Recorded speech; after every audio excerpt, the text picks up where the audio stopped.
Sleepy town settled for the night, where every lawn is tailored just right. And it's about time that the back porch light comes on. At that house down the street,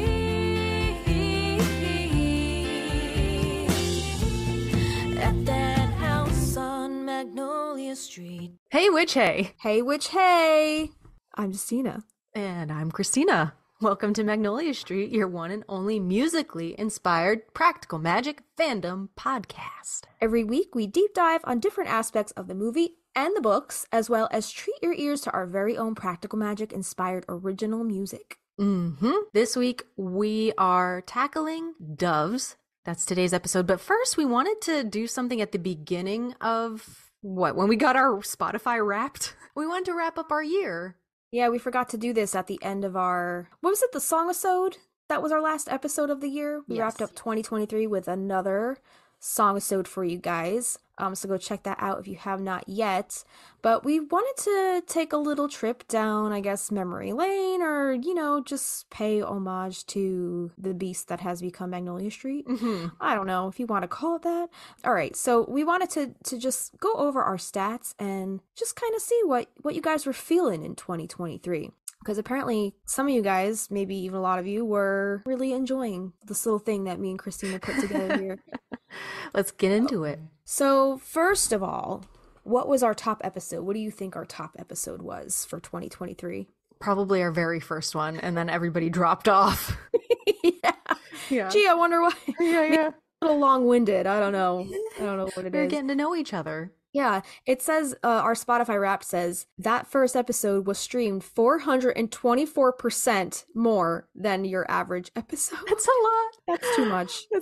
I really hope that's not the first one people dive into, but where do you start? You got to start at the beginning. Right, yeah, and follow our journey from beginning till now. You can tell how much more comfortable we are now. Even we don't have our shit together, but we still don't. Yeah, the first one. Yeah.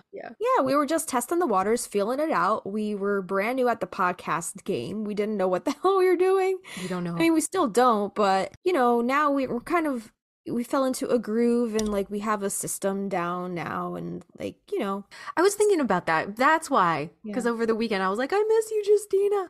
When we first started the podcast, we were marcoing all the time, trying to get our ducks in order, seeing how we work together. Are the notes done? Is this done? Is this, just constant contact. But now I think you and I have a really good flow. We don't talk as much. Yeah, we don't need to be up each other's asses constantly, because now we kind of have everything, aside from figuring out what episode we want to tackle from week to week and putting notes together. Everything else is pretty much it's on its own kind of system, and we have a well-oiled machine in place. So unless you have a retrograde and I fuck up all the postings for that week. Right. Yeah, so this is saying that 89% of our listeners discovered us in 2023, which is also a lot. A lot of you guys discovered us this year, so hopefully 2024 will bring on a whole slew of new listeners, I hope. I hope so too. So this says 52% of our new listeners started at our very first episode. Ooh. So half of our listeners started at episode 1. And I guess the other half maybe just jumped in at the most current episode and then are kind of jumping around to what maybe fits their interests more. So I don't know. I really don't know what the trend is for, listeners and what they're, interested at that time. Yeah, I don't know. But apparently we're global. Apparently. This says, how does it feel to have gone global? You were streamed in 34 countries. United States was your top country with 73% of your total streams. So we have the most new listeners in number 1, obviously the United States. Our second most listened to country is the United Kingdom. Then number 3 is Canada. Number 4, Australia. And number 5, Germany. That's Sam. Sam in Australia. Yeah. Sam in Australia. So those are our most listened to, I guess. And Germany. How about Germany? That? It's because you're so good at Dutch, in the Germanic languages. Yeah. So it says your listeners have good taste, obviously. So what else are they into? Let's see what else our listeners are into. What are the top podcast genres that our listeners also listen to. Starting at number 3, true crime. So do we have a true crime flair to us? I don't know. We have murder. We have mystery. A little bit of it, yeah. Number 2, this one's kind of obvious because, you know, our content is based on a lot of religion and spirituality. So our number 2 position, our listeners also listen to a lot of other religion and spirituality. So that one makes sense. And then I guess this next one makes sense too. Number 1, comedy. I would like to think we're funny, right? I hope so too. And it's under our like Anchor, it's not Anchor anymore, Spotify podcaster or whatever. We listed ourselves as spirituality, I think. Yeah. But somehow we landed on the comedy spectrum, which is great. I think we're hilarious, but I don't know if we had that option to choose from in the Spotify for podcasters. I don't know. I think maybe we put a comedic spin on, you know, spirituality and religion, which is most of the time, it could be a very heavy topic. Yes. You know? Yeah.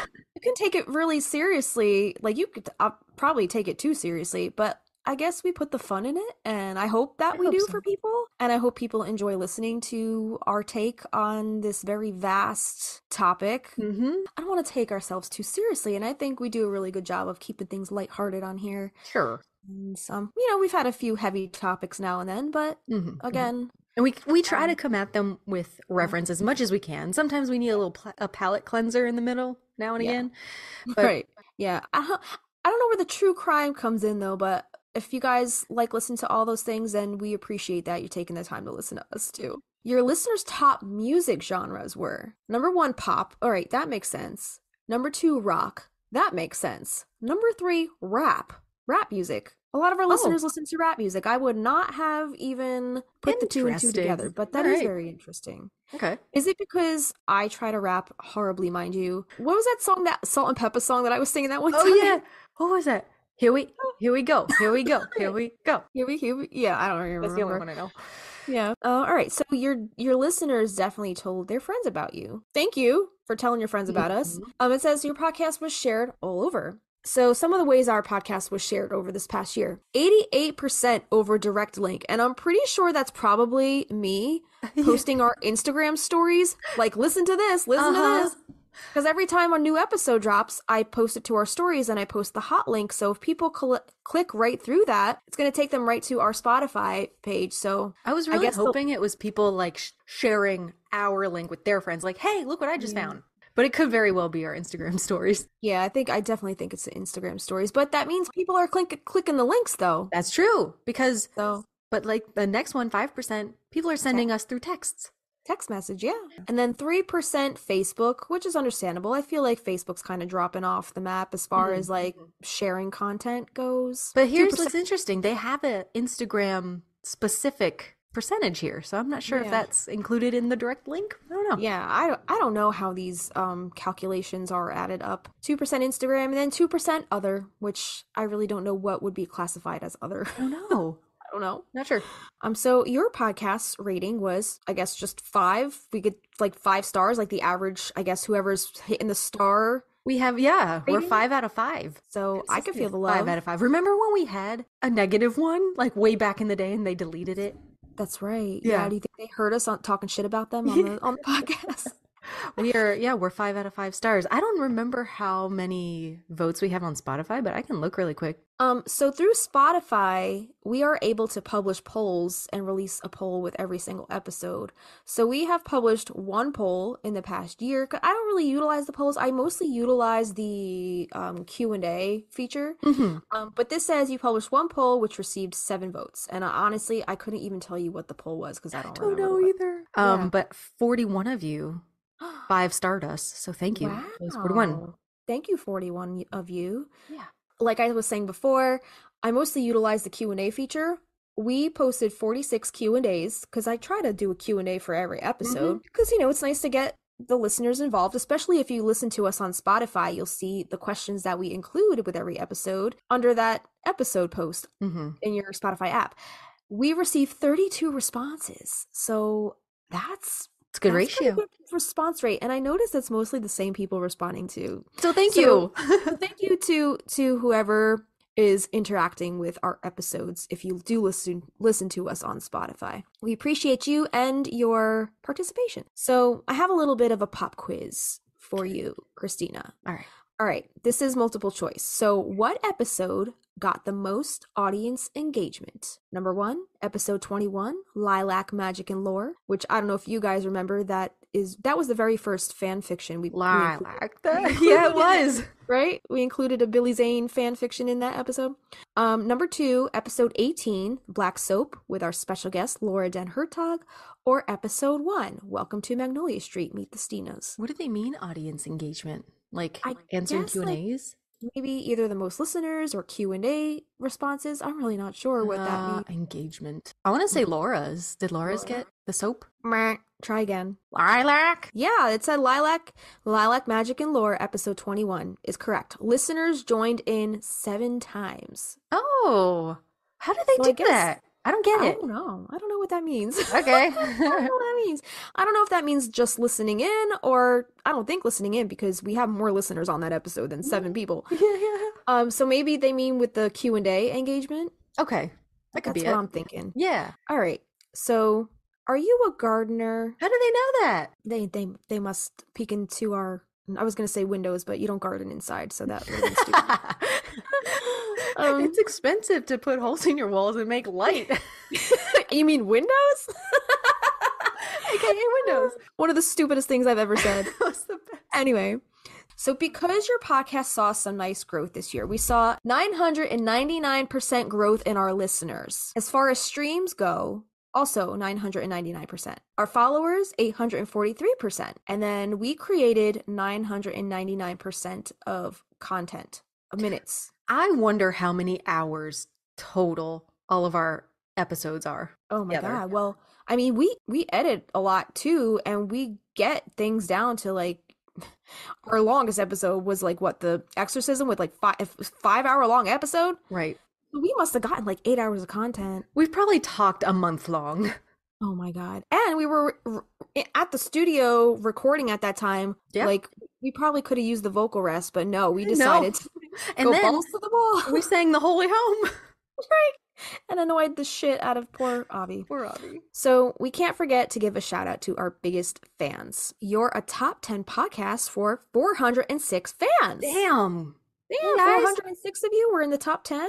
Guys. That's so nuts. we were on a lot of people's Spotify Wrapped for the year. Right. Yeah. We did get a couple people sent us screenshots. Did we? They were like our number 1 listener. I'll have to look that up. I missed all that. So we're actually a top 5 podcast for 296 fans, which is also a lot to be in top 5. Thanks, guys. And then drum roll, please. You're the number 1 podcast for 117 fans. Whoa! Thank you, 117 of you. Thanks, for guys. putting us up on that pedestal. Here we go. Is this Summer? Summer was, she sent us one, and there says, you've listened to 8,000 minutes, 8,000 plus minutes, and you're the top number 1 fan. Thank you, Summer. Of Magnolia Street Podcast, 8,000 minutes? Yeah. Summer. Who else? I Heart Practical Magic was also, we were in their top 5 for their Spotify Wrapped. Thanks, Kim. That's awesome. Thank you, guys. Yes. And top fans listen to you 4.9 times more than your other listeners. So we really appreciate you guys for making us want to continue doing this. I'll shout out Granny Witch as well. We were on their 6 podcasts to get to know me, their Instagram story, and we were one of them. So thanks. Oh, I missed all this. Where are they? Did they posted this on Instagram? I reshared it. This was like November 27th, Okay. and like through Thanksgiving.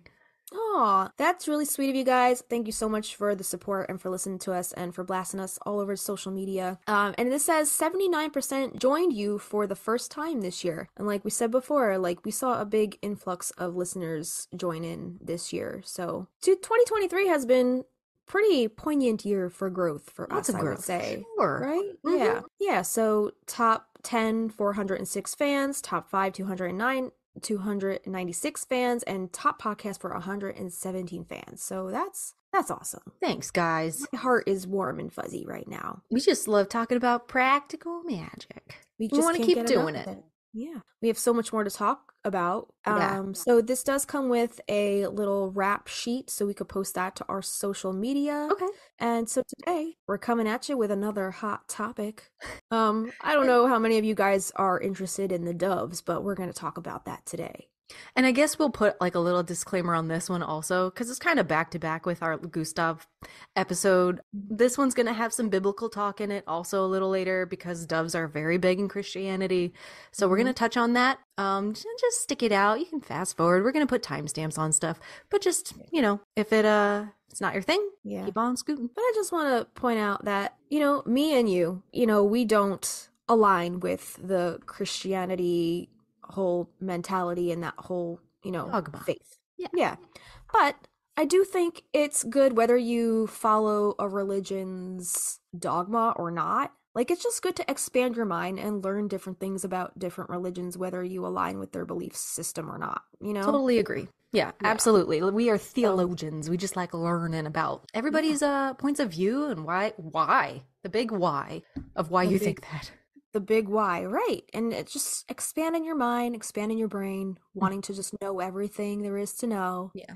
But I think at a point in time, you and I both had a salty shoulder, maybe, about it. And maybe like listening to something, having something pop out at you on a podcast and you didn't know it was coming. It's kind of like, I thought I liked these people. Kind of thing. I don't know. But we just want to let you know that it's part of the context of this story. And it's very interesting that these symbols for a very, as we can see, pagan household, they're a part of their family and a part of their life, and it seems like there could be a lot more similar to Justina and I than we think, Yeah, and I know anybody who is a witch, in most cases, I feel like have come from the Christian or Catholic faith and have felt ostracized because of, the way that they are, or maybe they follow the earth a little more than people in that faith would like, so they label them a witch. So I just feel like witches have been in the same, just that same energy in that Christianity space. They're always kind of like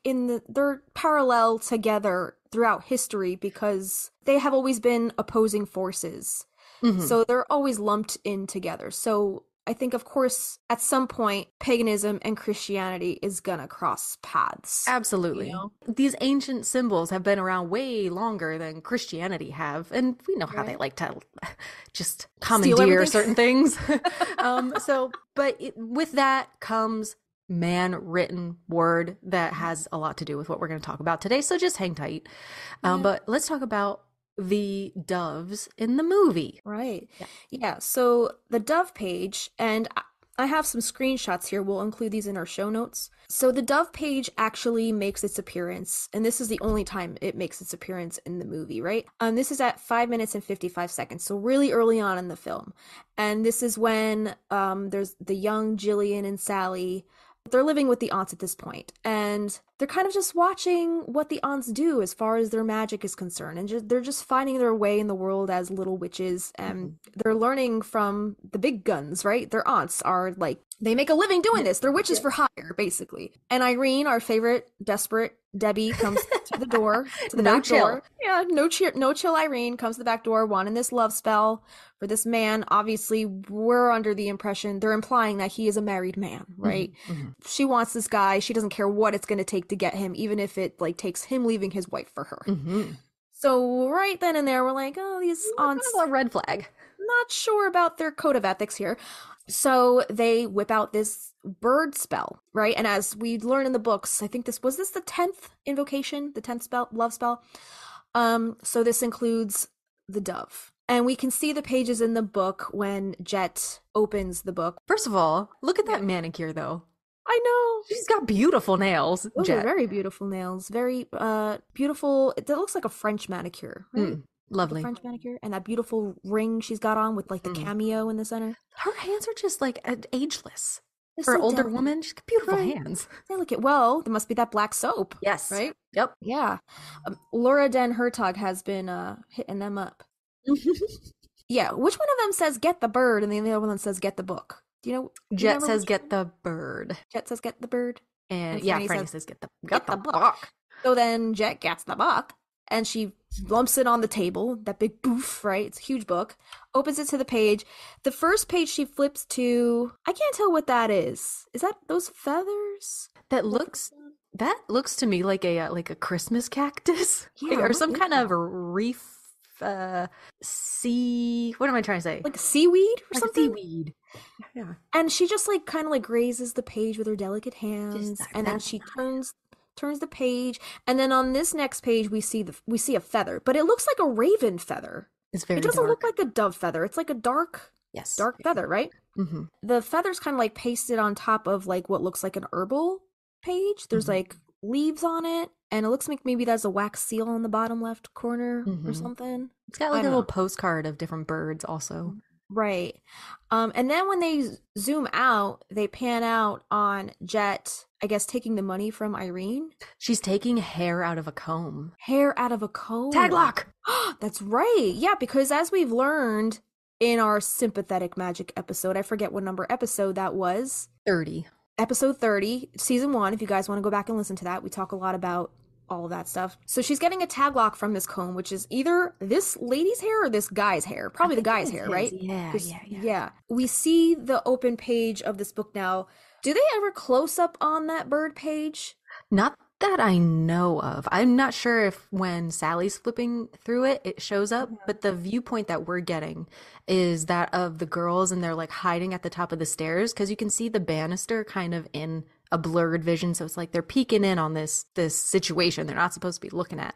Right. Jet pulls a little bit of the hair off the comb. She lays it down on the page, and then I think it cuts to Franny gently taking one of the doves. I don't know how many doves they have in that cage, but out of the cage in the greenhouse. Right. Yeah. So we're thinking that they breed these doves specifically for this love spell, or they're getting them sourced somewhere. You guys need to go listen to our last episode. Was it the Gustav?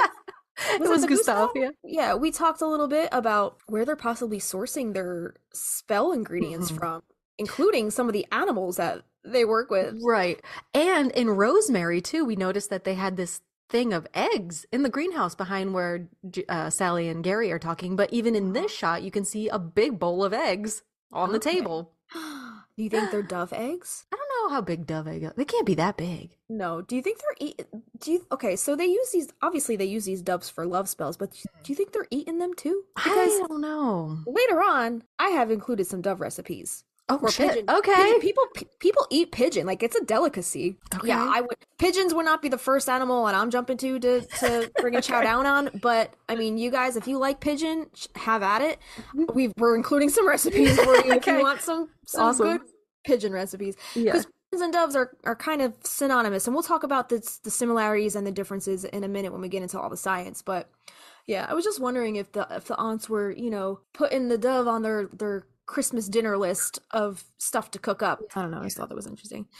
Anyway, back to this whole spell. We can't really see what's on the page because it's kind of from a distance in this shot. But then Jet takes kind of like she's got a pin, and the head of the pin is like a crystal ball, like a tiny little crystal ball with a dove claw around it, right? Mm-hmm. Which is really cool. And I always thought that was a necklace because I've seen necklaces that have that pendant on it. And for the longest time, I never put two and two together that it was actually the head of the pin that they used to stick the dove with. Yeah, it's like their bookmarker. Like that's how they get to the spell right away. So wild, yeah. So they stick the dove with the pin. Poor baby dove. Yeah. It's not a baby dove. I'm just saying it's a poor baby. Like my Poor poor little baby, baby. yeah. Yeah. I'm like, ugh, I don't like seeing animals get hurt like that. But and then I guess they send Irene on her merry way. But before they do, Jet says, "Be careful what you wish for." Yeah, all we see of that spell is Franny take the dove out. She instructs Jet to take the money. The lady throws the money down. She's looking at a picture of the guy. She kisses it. They give her that long pin, and we don't see the actual piercing, which is nice. But we see the girls react. The young girls react and turn their little heads, and We hear it though, right? We hear the little no, little puncture sound. Ugh. Yeah. And Irene's wish is, I want him to want me so much that he can't stand it. And then bam! And that's all we see. On the page that we were provided by Isis Chandler in her recreation, it's a little bit different because, like Justina said, that actual picture of this dove page is so hard to see.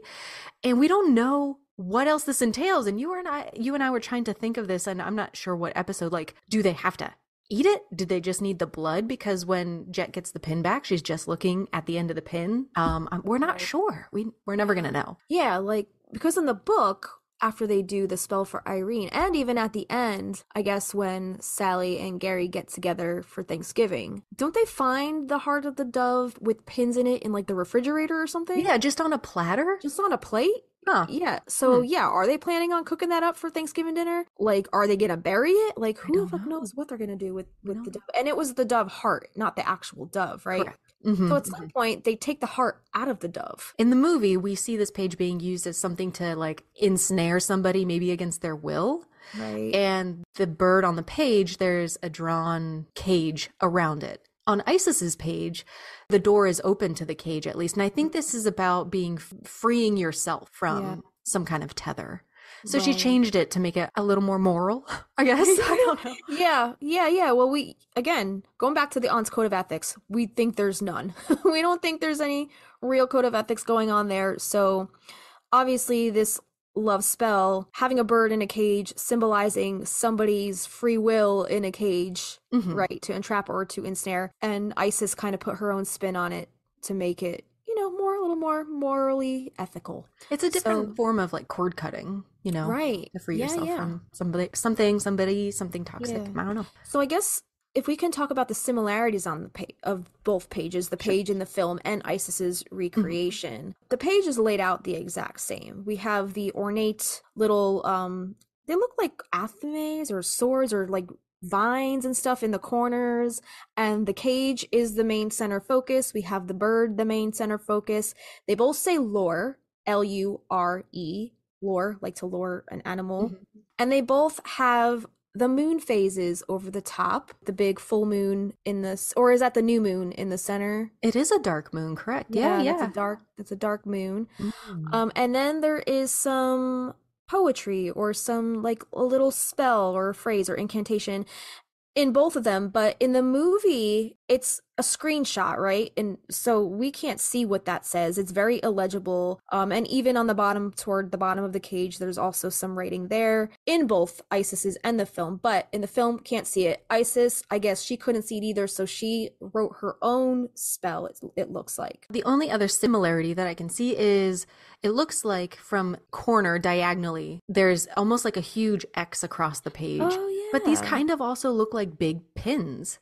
Right? Oh, I didn't even notice that. Doesn't it look like a big pin? Yeah, maybe that's what those things are in the top corners of the page. Maybe they're pins. I don't know. But those little filigree things in the corner remind me of the Sagittarius archer, like an archer symbol.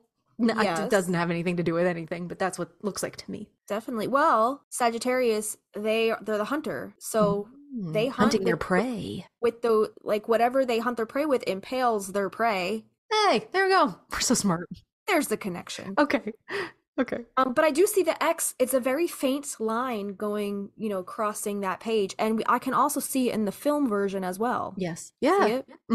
Everything is basically the same design except for Isis's. The bird, the door to the cage is open. I love that. She's got some amazing pages, how she recreated her pages and put her own spin on it. I just think that's so brilliant. I also wanted to retouch on the dove ingredient in the vengeance spell in the grimoire.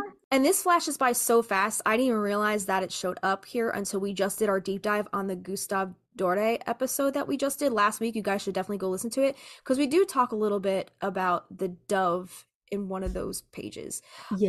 That was our last episode, number 63.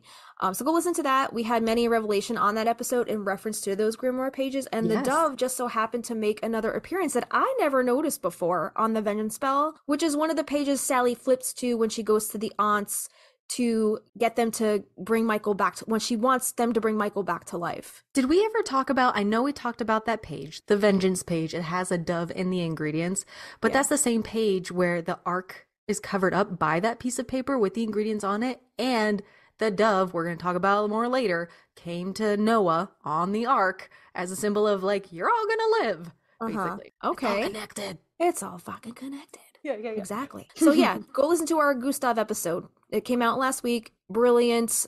Just revelations all around. Never been done before. Outstanding. One of a kind. My mind is blown. I'm just like, how are we making all these connections? It's just blowing my mind every time. Yeah.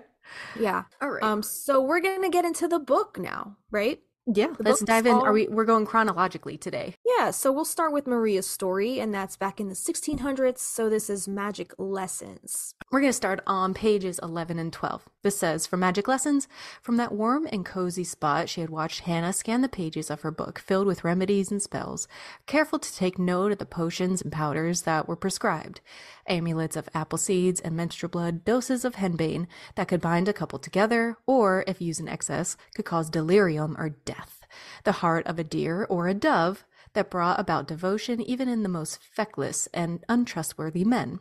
A fragrant verbena which, depending on its use or what the user desired, could bring a man to you or cause him to be impotent." Page 15. "She had the ability to speak backwards, an unusual trait, and it sometimes seemed she could converse in the language of birds, calling the crow to her with a sharp clacking sound, and chattering with magpies and doves." I think that's Maria, right? Mm-hmm. Page 20. "Maria wrote carefully with curving near-perfect script, using ink made from the bark of hawthorn and oak trees and the ashy bones of doves she had found strewn in the grass. Maria made a bond with doves as she had all birds, and much later in life she would be grateful she had done so." Page 20. "To win the favor of Venus in all matters of love, gather a white garment, a dove, a circle, a star, the 7th day, the 7th month, the 7th star." I guess maybe we have a little more about Venus later? I don't know. Oh, okay. Remember we talked about also in our WMSR episode, Venus, the morning star, Lucifer, etc. Go listen to that. Yeah. Page 27. "She had bound him to her." I think this is talking about Rebecca. "Bewitching him with the 10th love potion, a spell far too dangerous for common use. Wrap a red candle on which his name and yours is written on red paper. Soak in dove's blood and burn through the night, saying the words, 'Love conquers all, so it must be. Let him burn with love for me. My lover's heart will feel this pen, and his devotion I will win. There'll be no wait for him to rest nor sleep until he comes to me to speak. Only when he loves me best will he find peace, and with peace, rest. The incantation must be recited while stabbing the dove's heart with 7 pins on the 7th day of the week. For the use of the 10th, an enchantment too strong for the usual manner of dissolving spells, Rebecca had paid a steep price." Page 44 to 45. "For love gone wrong vervain eases the pain of unrequited love. A cobweb on a door means your beloved has been untrue. To bring about passion, aniseed, burdock root, myrtle leaves. Amulets for luck are made of blue beads, dove feathers, mistletoe, and wishbones. All spells increase with the waxing moon, decrease with the waning moon. Place 2 eggs under the bed to cleanse the atmosphere. Destroy afterwards. Do not eat, or you..." Was that your cat? Yeah, knocking shit over. God. "Do not eat, or you will swallow bad fortune. A mirror beside you reflects back the evil eye. For protection against love, black cloth, red thread, clove, and blackthorn." Page 262 to 263. As Maria watched Samuel go, she was thinking about Abraham, Samuel's father, buried a mile away, an expert on love, who had told her in the moments before his death that he saw love inside her. "It looked like a dove," he said. "But appearances could fool you. Some people mistakenly believe it was peaceful and calm, but that wasn't what love was. It was a wolf." Just like on the Vengeance page, they needed a wolf. Oh, shit. Think. Yeah, wolves and doves, man. Yeah. But like, why continuously? The doves are continuously connected with death. Weird. What are your thoughts? Quite possibly. That could be true. Reading this passage about Abraham and his mentions of the dove, I was wondering if there was something more religiously symbolic going on here, because we know Abraham is a prominent figure in the Bible, and the dove is already a religious symbol. But also, we know that Alice likes to pull from other literature and use references in an interesting Easter egg kind way. So I Googled Abraham and doves in the Bible, and this is what I found. So this is from FortHillUMC.com. It says, I asked the question, popped up in Google, what does the dove represent in the Bible? New creation, new possibilities, the presence of God. In Genesis 15, a dove is part of the clean animals who are sacrificed to God as a sign of Abraham's covenant with God. Abram, who will later become known as Abraham, offers this sacrifice as a sign of his faithfulness to God, of God's new beginnings, and his life as he walks with his family to a land where they never lived before. Wasn't Abraham and Isaac, wasn't he supposed to sacrifice his son? Isaac? You're asking the wrong person. I was a horrible Catholic school student, but just doing the research now, this is what came up, this is what I found, and I just thought it was interesting how Alice named that character Abraham, and he sees love inside Maria as a dove. And I just thought the symbolism was just, I was like, lovely. This gotta mean something. So I just thought it was interesting how Alice just threw those little biblical references in there, just a little tad of it. So Abraham describing how he sees his love inside of Maria as a dove, which is the symbol of new creations, new possibilities, and the presence of God, while he was literally on his deathbed. It was as if this was symbolically helping him transition him to the spirit realm, like another psychopomp, like we talked about with the rabbits, maybe the afterlife, to heaven, whatever you want to call it. The dove that he symbolically saw inside of Maria as she was at his bedside while he was on his deathbed was perhaps a guide to help him transition between those worlds, if that makes any sense. Also, if we think about the death card of the tarot, that card is also about cycles, endings, and new beginnings. Very true. Yeah, good point. Could very well be connected to death as well. All right. Page 308. Some unscrupulous vendors sold merchandise that was nothing more than wilted weeds, or a smudge of ash said to be made of doves' hearts, but nothing more than pipe leavings swept into tins, or perhaps rosemary oil flecked red with paint pigment or madder root. All of it was dubbed with false Latin names. And lastly, on 399, in tall glass jars in the pantry, there was mandrake, belladonna, mushrooms of all sorts, blue beads, black feathers, apple seeds, the hollow bones of birds, doves' hearts. There you go. That's it. That is like a staple in their pantry, apparently. Right, yeah. I mean, so much so that in the film anyway, they have a cage of doves just chilling in the greenhouse, just waiting on call for these spells. Anyway, all right, so we're gonna talk about rules of magic now. So this is the second book in the series, and this is more about the aunts when they were coming of age and I guess living with Aunt Isabel and that whole story. So page 26. Franny had stumbled upon some of the more disquieting ingredients in the pantry. The bloody heart of a dove, small frogs, a glass vial containing teeth, strands of hair to boil or burn depending on whether you wanted to call someone to you or send them away. So there you go, the tag lock, the hair, and we saw that in the film. Franny takes the hair from the comb, right, from Irene.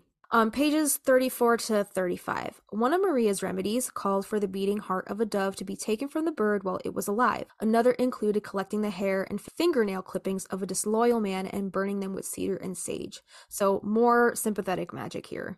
Page 176. Jet told them yes, an onion and a pure heart were the best ingredients. She had a pure love too once upon a time. These girls were too young and innocent for doves' hearts or spells written in blood. They hadn't the faintest idea of what love could do. Jet, on the other hand, knew only too well, and should she ever forget, should she wake up in the middle of the night and not know where or who she was, there was always a scar on her face to remind her. Do you remember did it say where her scar came from? The accident. The accident. Yeah. Okay.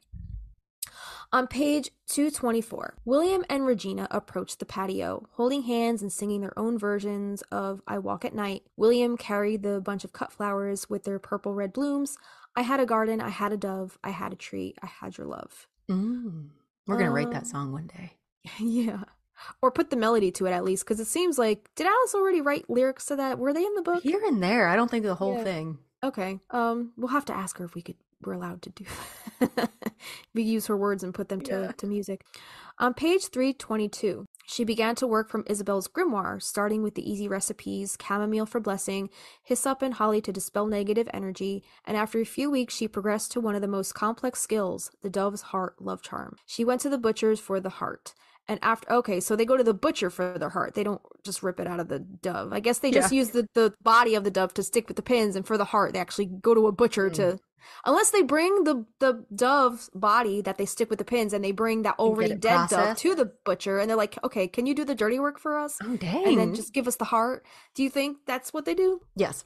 Yeah. Wow. And afterward, there was all sorts of chatter on Main Street. People peered out their windows as she walked home with a bloody paper bag. She was to prick the heart she had carefully prepared for a client who was to say, my lover's heart will feel this pin, and his devotion I will win. There will be no way for him to rest nor sleep until he comes to me to speak.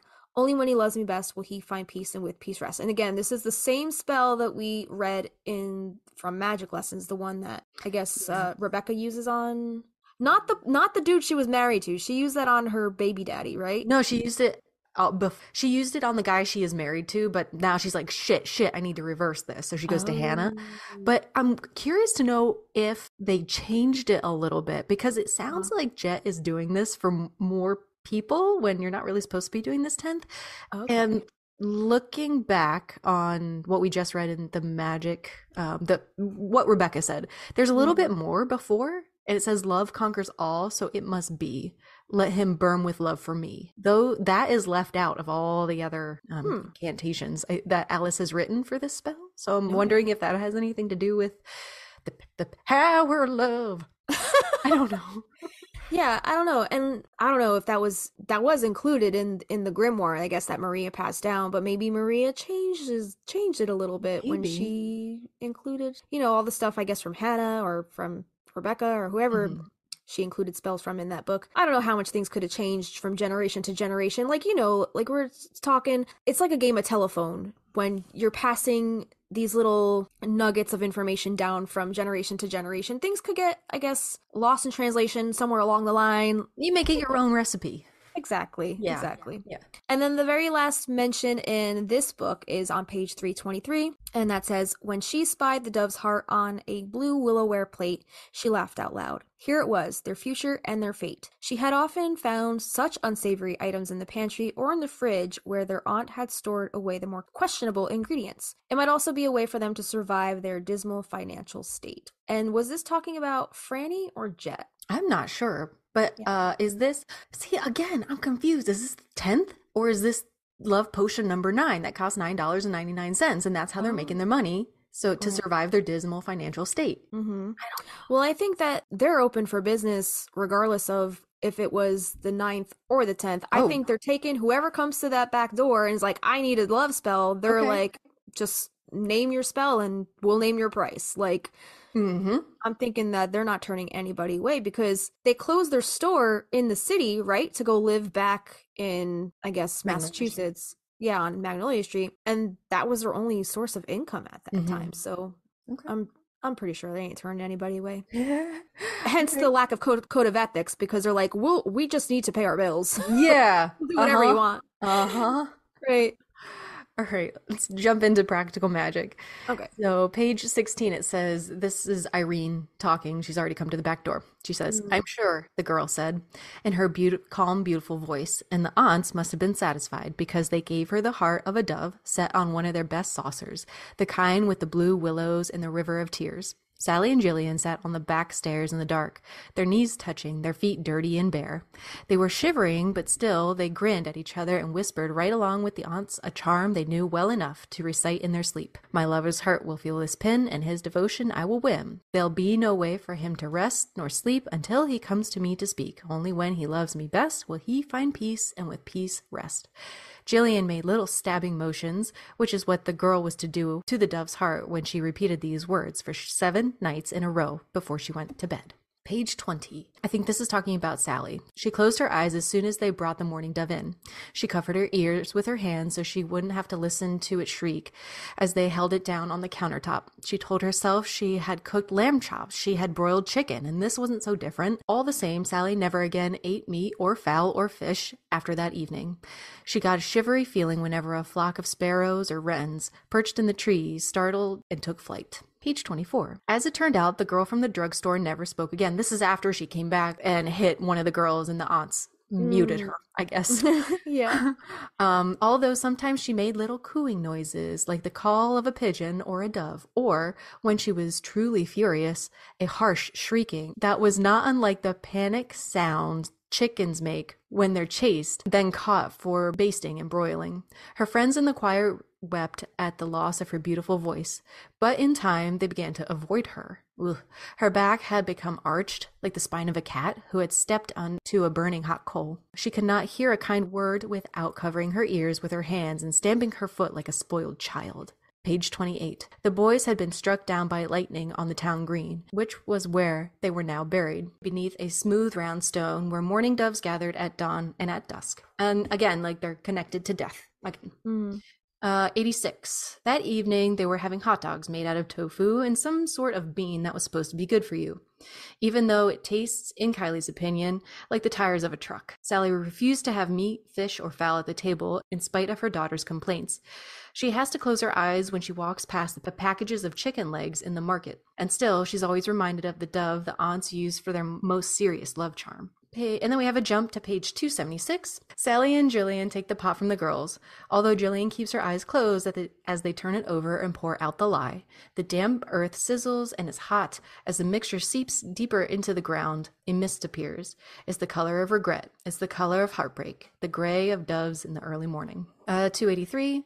Look here, she calls to Jillian. They're at it again. In the pot is the heart of a dove pierced with 7 pins. Jillian comes to stand beside her sister. Somebody's getting spelled, that's for sure. Sally carefully puts the lid back in place. I wonder whatever happened to her. Jillian knows she's talking about the drugstore girl. And then lastly on 285, it can't be what Sally thinks. What she thinks she sees is Gary Hallett out in the garden, crouching down, digging at the cabbages, and that just cannot be. Well, look who's here.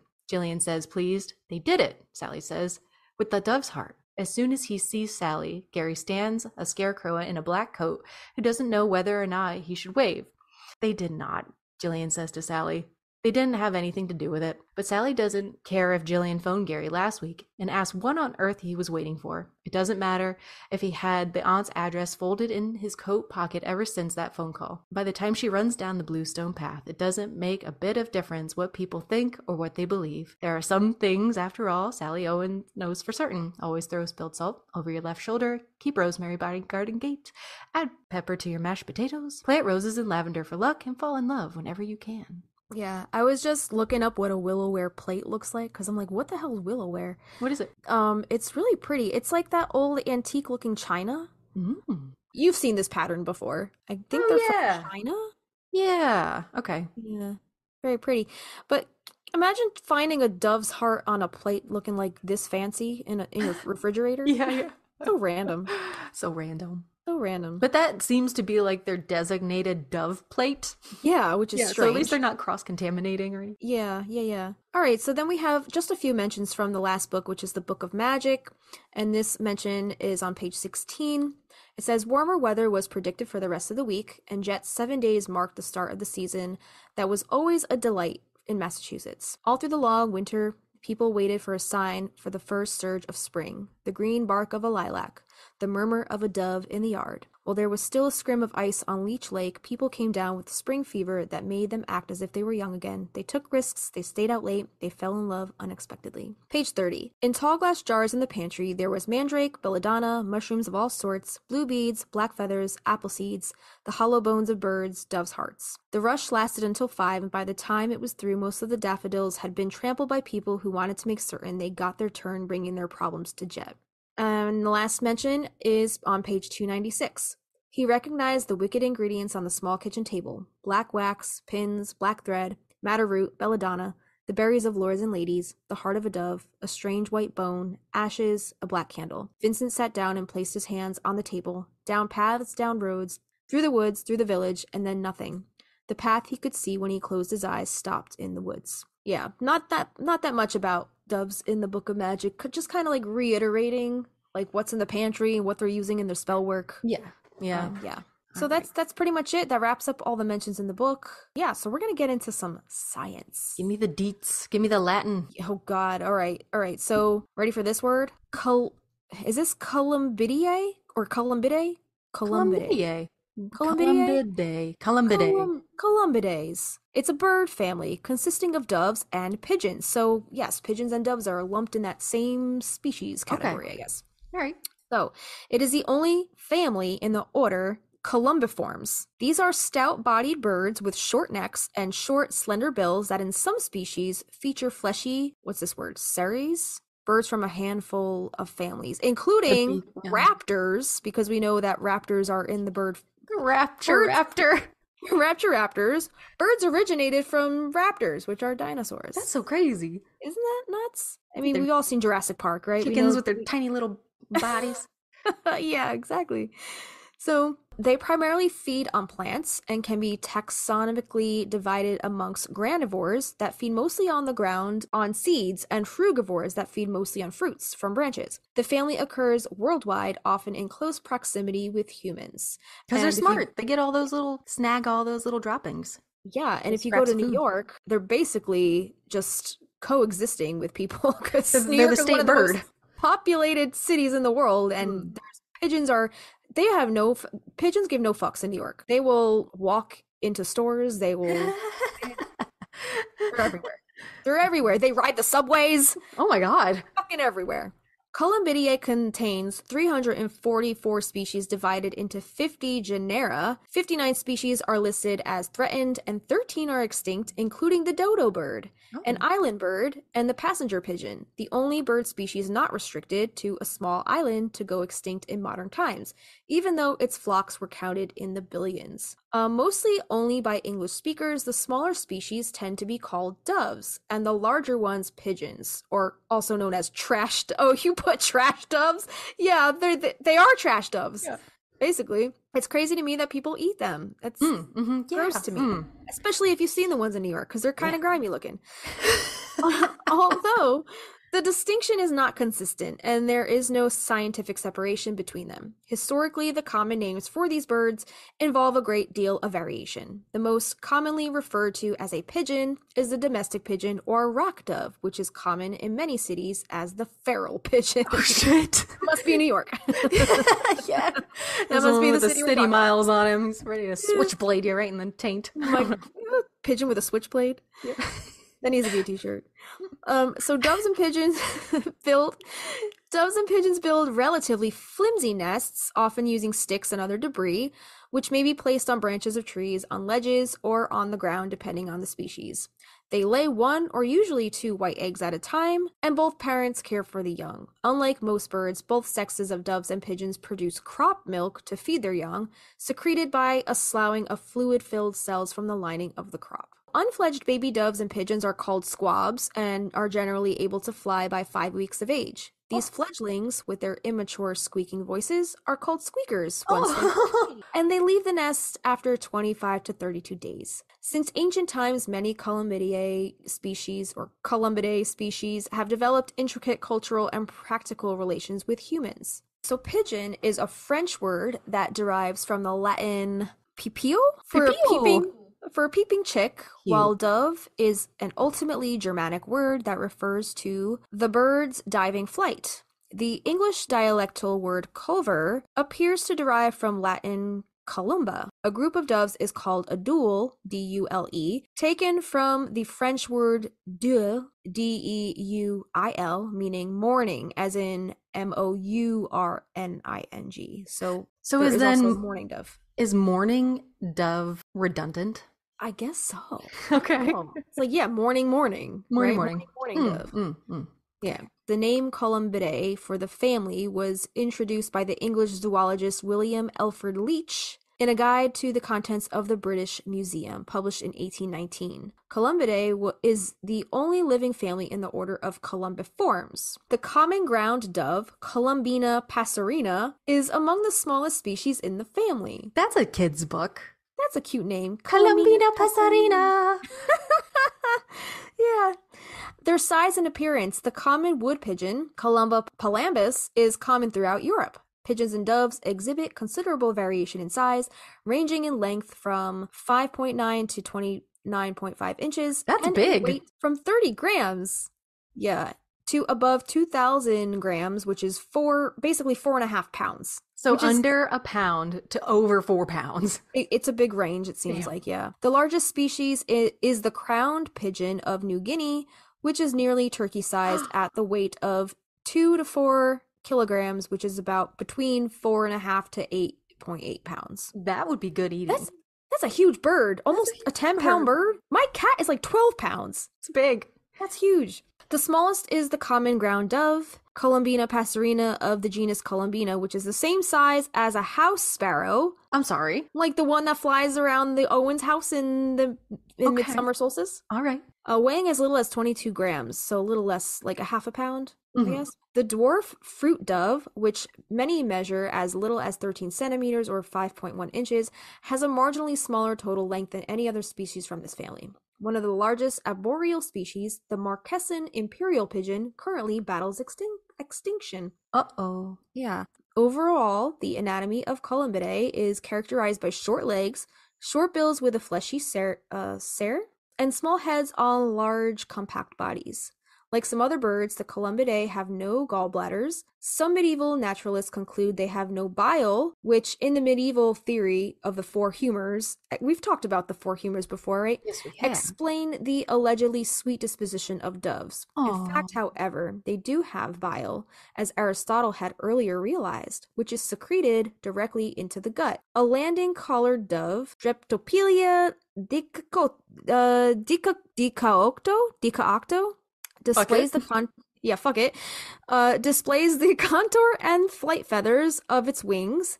The wings are large and have 11 primary feathers. Pigeons have strong wing muscles. Wing muscles comprise 31 to 44% of their body weight and are among the strongest flyers of all birds. Damn. In a series of experiments in 1975 by Dr. Mark B. Friedman, using doves, their characteristic head bobbing was shown to be due to their natural desire to keep their vision constant. It was shown yet again in a 1978 experiment by Dr. Barry J. Frost, in which pigeons were placed on treadmills. It was observed that they did not bob their heads as their surroundings were constant. So it seems like they just bob their heads just because they feel like they need to keep moving. It gets because they're the prey. But they're like, nervous tick. Get those pigeons on a diet. Get them walking. Get those pigeons on a treadmill. That thing's like 10 pounds. Cracks me up.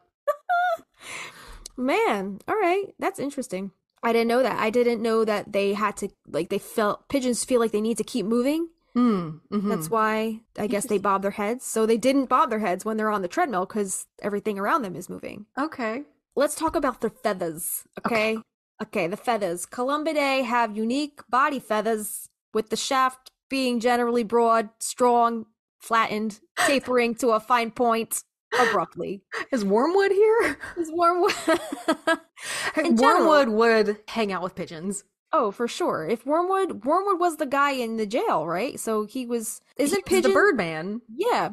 Aren't pigeons like synonymous with jail? Like a jail pigeon? Yeah, a stool pigeon. Stool pigeon? Like a snitch. Yeah. In general, the aftershaft is absent. However, small ones on some tail and wing feathers may be present. We're still talking about feathers. Body feathers have very dense, fluffy bases and are attached loosely into the skin and drop out easily, possibly serving as a predator avoidance mechanism. Kind of like, I guess, how a reptile sheds its tail, right, when it's nervous or tries to get away from a predator. Because again, reptiles and birds they do have that connection. Large numbers of feathers fall out in the attacker's mouth if the bird is snatched, facilitating the bird's escape. The plumage of the family is variable.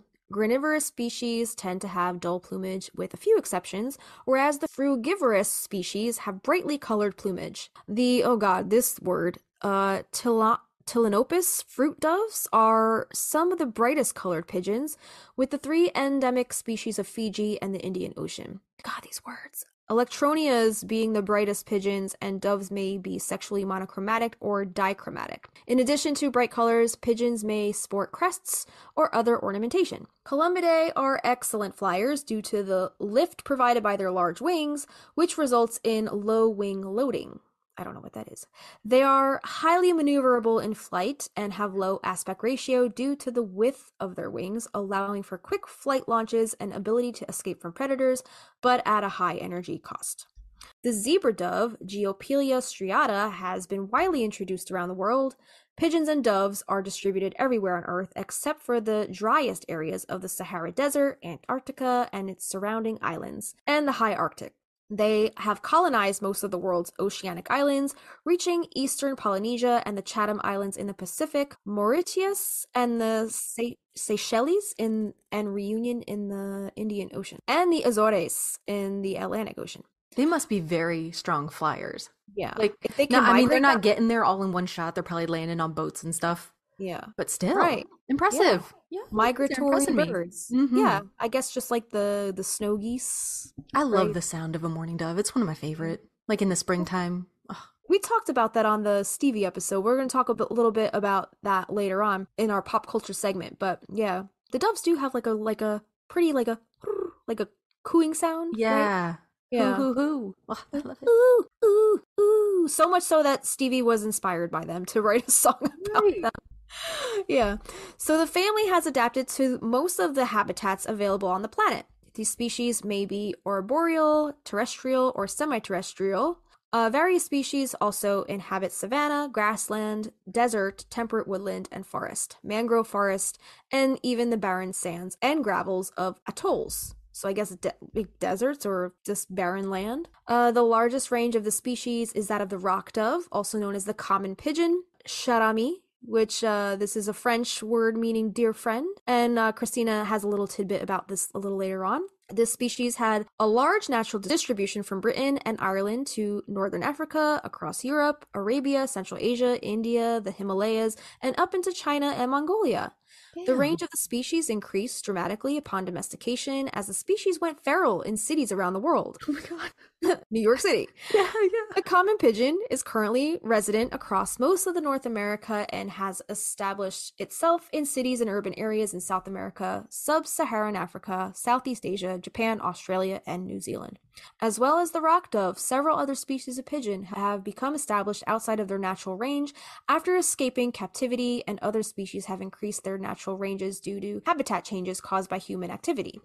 A 2020 study found that the east coast of the US includes two pigeon genetic megacities. Here it is, New York and Boston, and observes that the birds do not mix together. I guess, hey, have you ever seen New Yorkers go to Boston games and Bostoners go to New York games? They fucking hate each other. They're there to fuck it up. They're there to throw down. It's right. so funny. So pigeons and doves primarily rely on seeds and fruit as the main components of their diets. The family can be categorized into granivorous species, subfamily Columbidae that consume seeds, and frugivorous species from the other four subfamilies which feed on fruit and mast. Granivorous species typically feed on ground-based seeds, while frugivorous species prefer feeding in trees. Morphological distinctions between the two groups include granivores having thick walls in their gizzards, intestines, and esophagi, while frugivores have evolved with thinner walls. Fruit-eating species have shorter intestines, whereas seed-eaters possess longer intestines. Isn't that crazy how, like, people and animals can evolve depending on, like, what their habitat requires, consume? how much digestion something needs, how long evolution longer it needs to stay in your body. Mind. Yeah, evolution just blows my freaking mind. Yeah. So fruit-eating species have shorter intestines, whereas seed eaters possess longer intestines. Frugivores exhibit the ability to cling to branches and even hang upside down to reach fruit. Oh, So maybe they have a little bit of bat inside them. Who knows? impressive. Yeah, very impressive. Apart from fruit and seeds, many species also consume various other food items. Some, like ground doves and quail doves, incorporate a significant amount of prey items such as insects and worms into their diets. The atoll fruit dove specializes in capturing insect and reptile prey, while white-crowned pigeons, orange fruit doves, and ruddy ground doves consume snails, moths, and other insects. Urban feral pigeons, aka New York City pigeons, descendants of domestic rock doves, Columbia livia, adapt to urban environments, disrupting their natural feeding habits. They rely on human activities and interactions to obtain food, often foraging for spilled food or relying on food provided by humans. The Sirocco dove, Zenaida graysoni, has become extinct in its natural habitat, while some species of pigeons and doves have thrived due to human activity, expanding their ranges. Others have experienced population declines, with some facing the threat of extinction.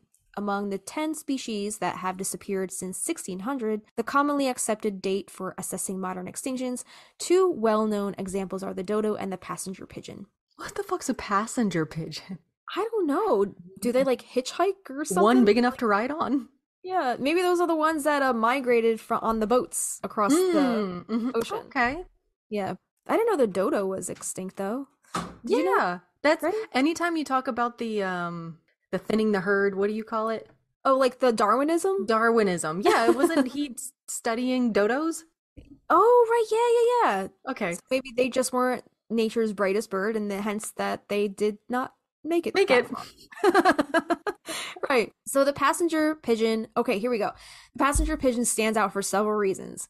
It is the sole non-island pigeon species to have gone extinct in modern times, despite once being the most abundant bird species globally. The exact number of its former population is challenging to ascertain, but ornithologist Alexander Wilson estimated that one observed flock consisted of over 2 billion birds. The species experienced a rapid decline in 1871. A breeding colony was estimated to have over 100 million birds, yet the last individual died by 1914. Oh. While habitat loss played a role, the species was extensively overhunted, serving as a food source for slaves and later for the impoverished in the United States during the 19th century. Mm-hmm. The dodo's extinction represents a more typical scenario for past pigeon extinctions. Like many species colonizing remote predator-free islands, the dodo lost its predator avoidance behaviors and the ability to fly. Oh, so I guess it's a flightless bird. Yeah. I always thought the dodo was like big, not maybe like turkey size big. Yeah. Is it smaller? The arrival of humans, along with the introduced species like rats, pigs, and cats, hastened the demise of the dodo and other island forms that have since vanished. So currently approximately 59 species of pigeons and doves face the threat of extinction, constituting around 19% of all species. Most of these species inhabit tropical regions on islands, and their survival is jeopardized by introduced predators, habitat loss, and hunting, or a combination of these factors. Some may already be extinct in the wild, such as the Socorro dove of Socorro Island in Mexico. It was last observed in 1972, succumbing to habitat loss in introduced feral cats. Oh my god. In certain areas, lack of knowledge obscures the true status of a species. For instance, the Negro's fruit dove has not been sighted since 1953 and may or may not be extinct, while the Polynesian ground dove is classified as critically endangered, with uncertainty about its survival on remote islands in the far west of the Pacific Ocean. Various conservation strategies are employed to avert these extinctions, including the implementation of laws and regulations to control hunting, the establishment of protected areas to prevent further habitat loss, the creation of captive populations for reintroduction into the wild, and the relocation of individuals to suitable habitats to establish additional populations. Emperor Honorius, have we talked about him before? Yeah, Honorius we did. Mm-hmm. is a historically prominent individual who kept pigeons as pets. The rock dove has been domesticated for hundreds of years.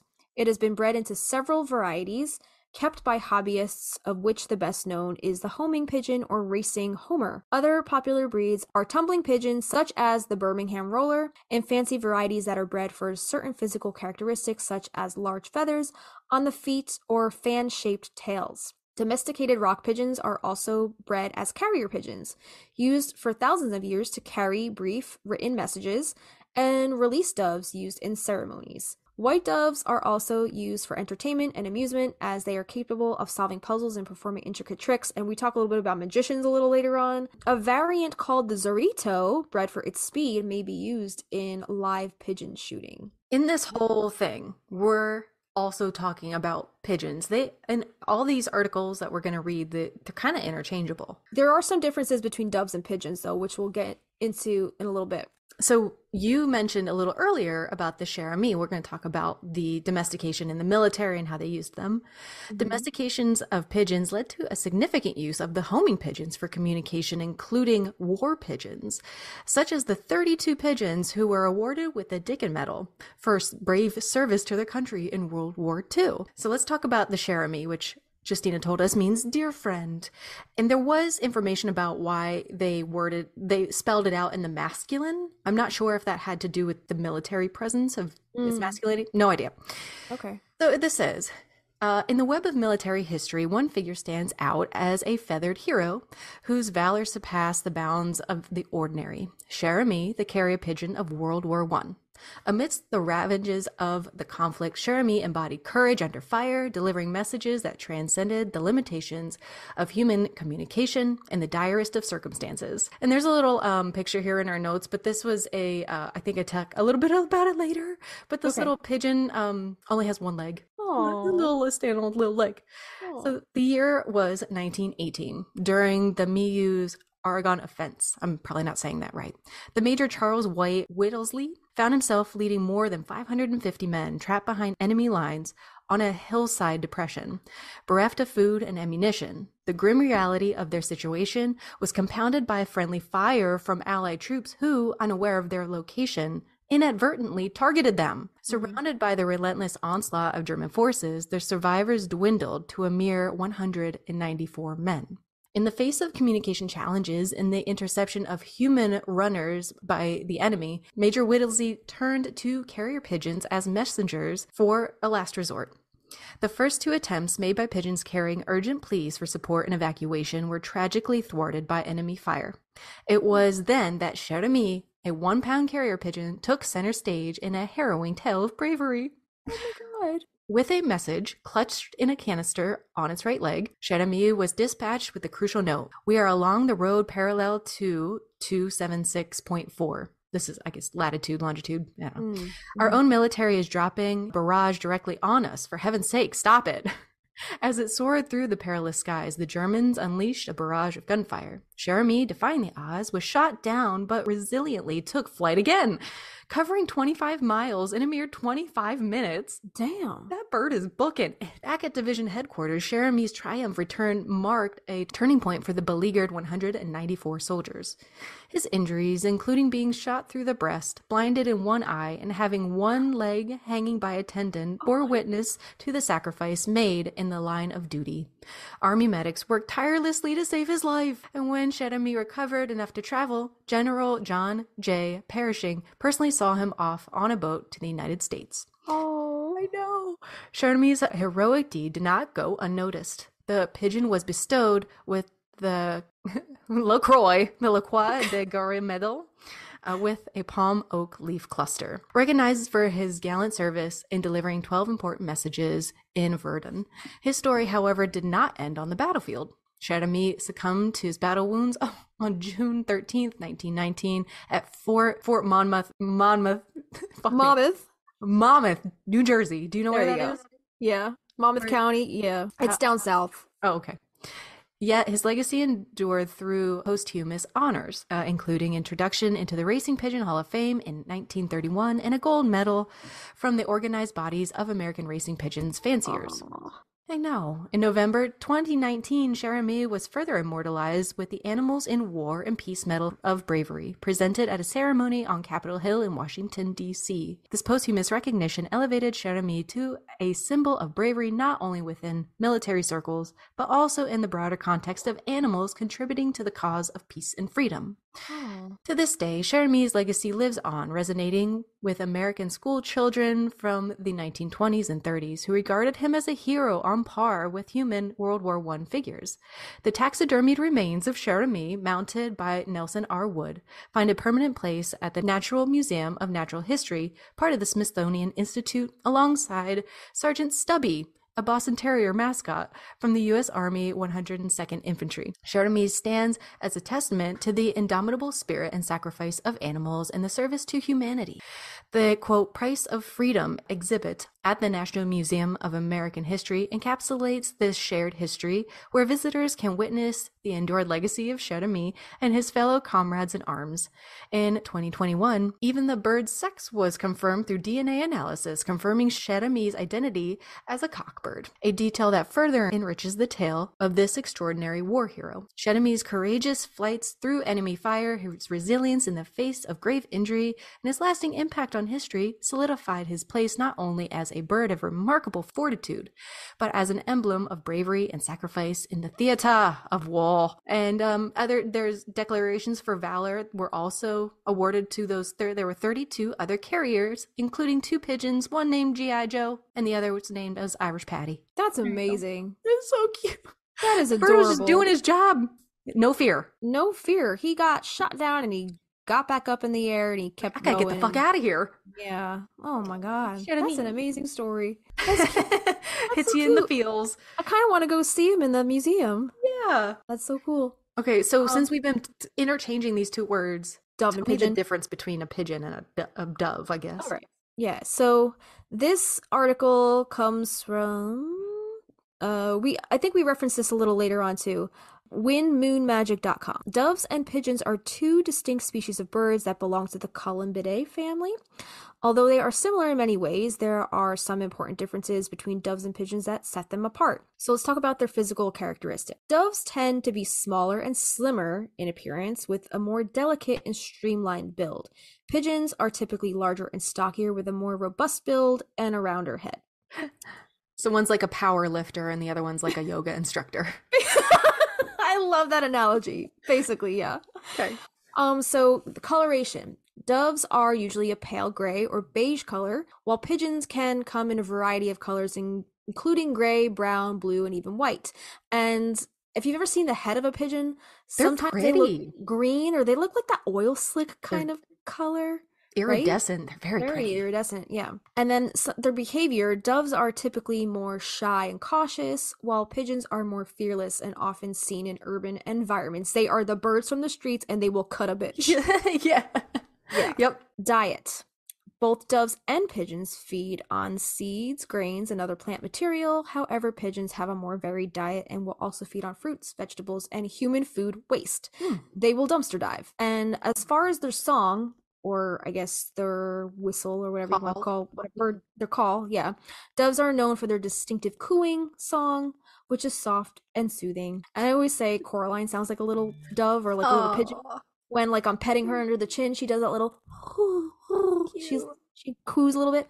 But pigeons make a variety of sounds, including coos, whistles, and a soft clucking noise. They're like cat calling. Mm-hmm. Hey, what's your name? Yeah, so that's the difference. Okay. But they are from the same family, from the same species. There's some slight differences, but they do look different. They do look different. To me, a dove is very like poised and delicate and beautiful, and pigeons are like, oh, fuck up your day. Yeah, I mean, if they're using them for war, yeah, that'll tell you something about, I guess. Doves are like weddings. Pigeons, war, I guess. Yeah. What is it good for? That's right. Absolutely nothing. All right. Are we ready for our break? I'm ready. Yeah. Yeah. What are we doing when we come back?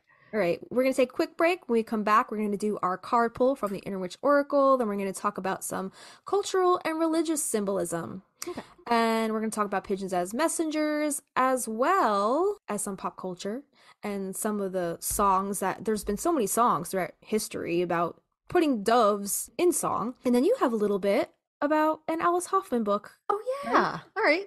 Yeah. All right. When we come back then. Yeah. I can't wait to talk about that. So all that and more when we come back. Hey, little witches. The Stinas here. If you've been listening to our podcast for a while, you would know how much we love using the Practical Magic Inner Witch Oracle deck by Grounded by the Moon. And now we want to share the magic of Grounded by the Moon with you, our listeners. Joseph Benitez Egerton, the creator behind Grounded by the Moon, would like to offer this very special 10% off discount to all who wish to experience the magic of his Practical Magic themed tarot and oracle decks. But that's not all. He also creates other divination tools like tarot workbooks, deck bags and altar cloths, pendulum kits, oil blends, cleansing sprays, smoke wands, teas, and ritual kits. And let's not forget about his custom handcrafted, all-natural soy candles, where every candle is hand-poured and personally infused and charged under the light of the moon. They even come with a crystal. And did we mention all of the ingredients in the candles are ethically sourced? All of Joseph's offerings are just so magical. So go visit groundedbythemoon.com and use the coupon code Magnolia Magic for 10% off your entire order at checkout. That's MAGNOLIA MAGIC. So get your discount today.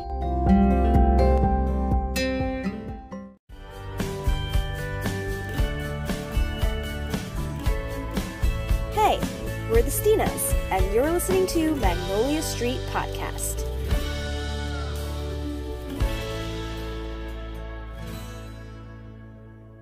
I think there's a bird card, but I don't remember if it was sparrow or dove. Let's see.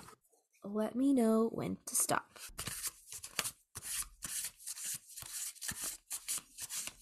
Stop. What's that? Oh, blood on the moon. Blood on the moon. And this keyword is destiny. Interesting. The pick of destiny. Yeah. We read this card for our Blood on the Moon episode, I'm pretty sure, right? I'm already seeing like the night they saw the dove, they sealed their fates, their destinies, as we talked about in the spinning your fate episode.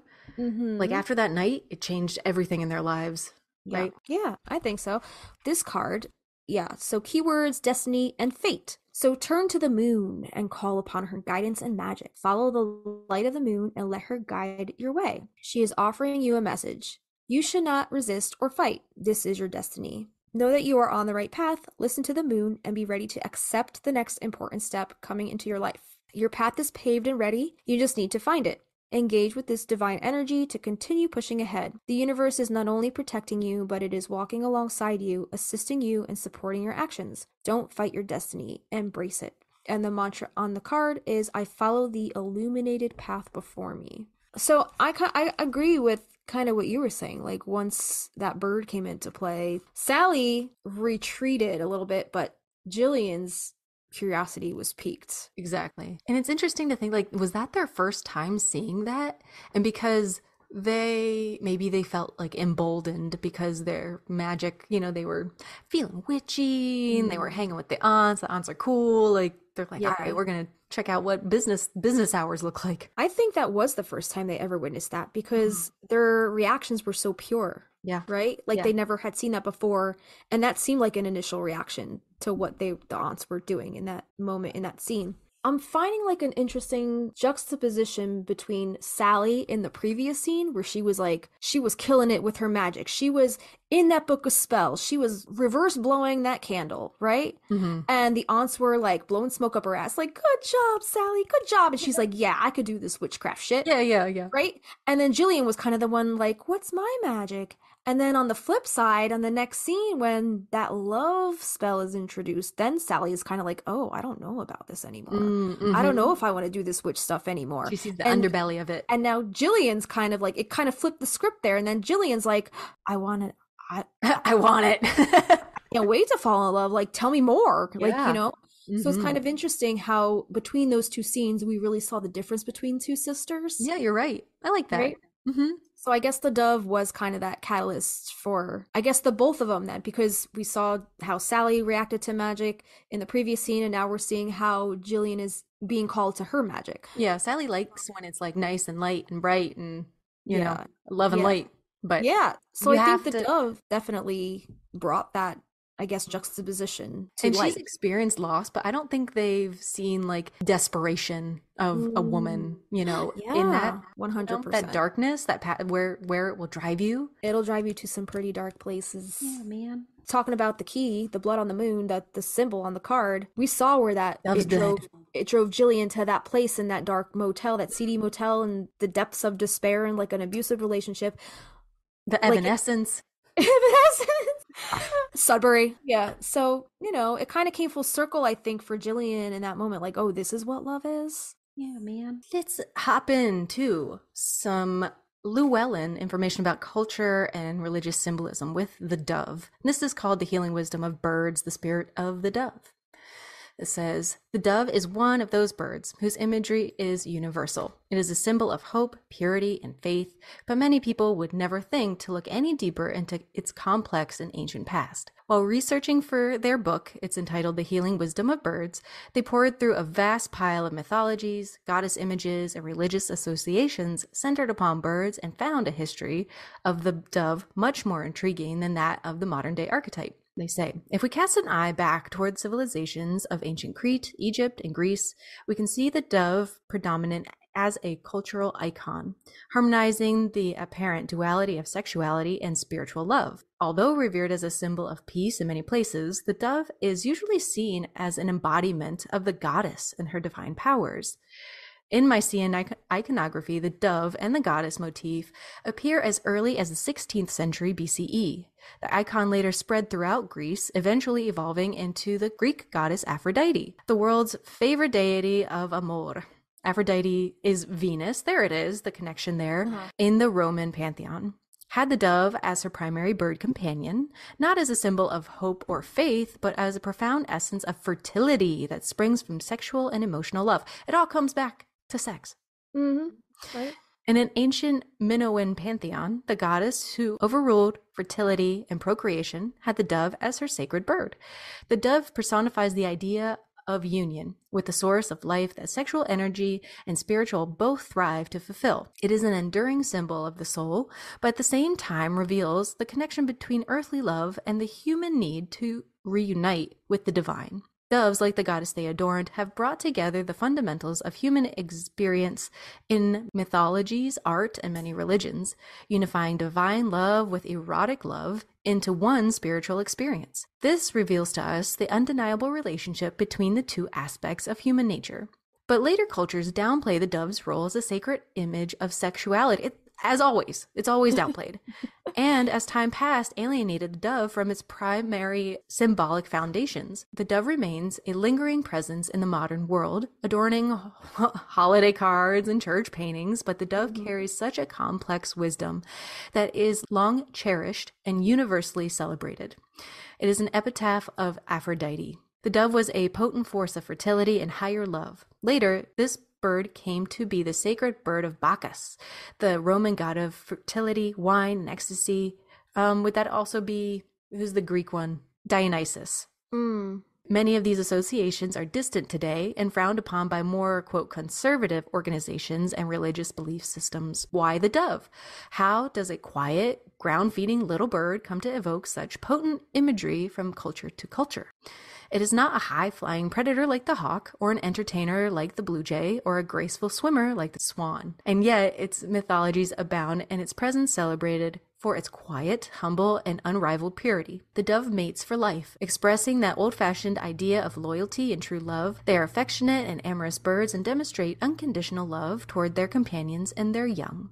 The dove reminds the universal mind of the contentment and joys of domestic bliss, but it seems to signal something higher and more esoteric than just domestic simplicity. It is a purpose to be found, an ideal to pursue, and a gentle nudge toward the light of something more divine than ourselves. There are, of course, many such birds that inspire the human heart to inner exploration, but the dove carries a unique place in the grand sphere of bird symbolism. In the tarot, the dove is seen nesting in a goblet, on the Ace of Cups card, gracefully depicting the everlasting life of the spirit and the quest for the Holy Grail. When we look at history's spiritual avatars, the Buddha, Christ, Mother Mary, and many powerful deities in comparison, like Zeus, Inanna, Venus, and Hechiman, we find the dove perched nearby as a loyal companion and sometimes an alternative form. Many stories of divine visitations include a radiant white dove as a symbol of God, or alternatively, the Spirit of God.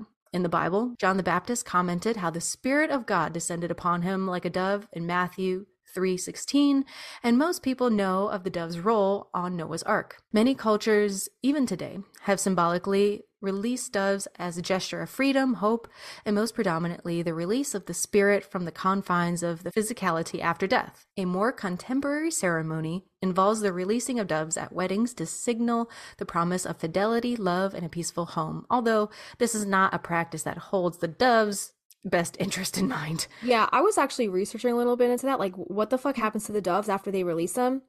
They were saying oftentimes they're trained enough that they go back to their owners. They go back to the trainer or whatever. But in other more unfortunate cases, they either get hit by cars. I guess there's a TikTok video I saw of a dove just getting released, and it get like a tractor trailer comes and hits it right as it gets released. So sad. And then also they also get eaten by hawks if they don't make it back to their owners. Don't do that. Yeah. So not the most ethical way to symbolize a new marriage. No. Do something else. Yeah.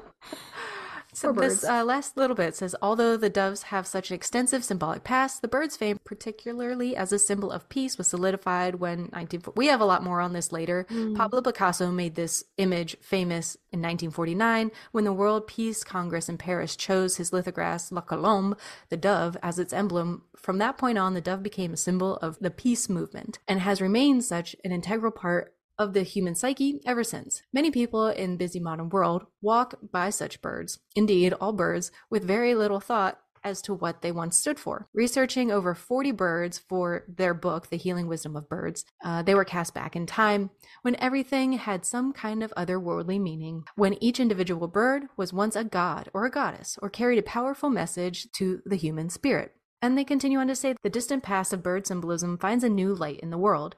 As they inch closer and closer to environmental disaster, birds need a voice in the desolate wilderness of civilization. So the next time you wander outdoors, cast an eye upwards to see what wise and ancient creatures may be watching for you from its perch. It may just be a god in feathered guise. I've always felt like not a connection with birds, but like I had a bird growing up. I had a cockatiel. Did you have a cockatiel? We talked about this. Yeah. Well, it was a female bird, but we didn't know it was a female bird. So when we first got it, we named it Spike. It kind of seems like a masculine name. That's dope. Until she started laying eggs. Mm-hmm. And then we started calling her Spikalina. That's so funny. But like, she was my buddy. Like, she was my study buddy. She would always perch on my shoulder while I was like doing my homework. Oh, She would poop all over everything. yeah. And then, she would fly around and she would land on me, and like I would catch her, or like I would throw her and she would circle the room and then come back to me. Like, she was the best until she wasn't. Like, I guess like being egg-bound, because she was egg-bound, that's eventually what killed her. I guess it just made her a cranky bitch. Mm-hmm. After I turned into a cranky bitch too. Yeah, she just became egg-bound and just a bitter old woman, and then she passed away, sadly. I guess from all the eggs, she constantly churning out eggs. Gotta be nothing exhausting. to. Yeah. Yeah, and they were not fertilized, right? They're just eggs. So. Yeah, I always look to the birds. Anytime there's like something different, any little stirring, or if I notice like a bird has gone in a specific direction over me, I'm like, what does that mean? What does that mean? Like lately with all the bird migrations, and like we have the Canada geese flying around, but we have sometimes these big herds, tribes of, the birds that are just in these big clusters. And to me, it's like so magical and biblical. I'm Aaron, look, like I stop whatever I'm doing, because there has to be something in that. There has to be a message. For sure. Yeah, I definitely think seeing like a huge cluster of birds flying overhead, it is kind of spine chilling. It's like, what is that? Yeah, exactly. What does that mean? What does it mean?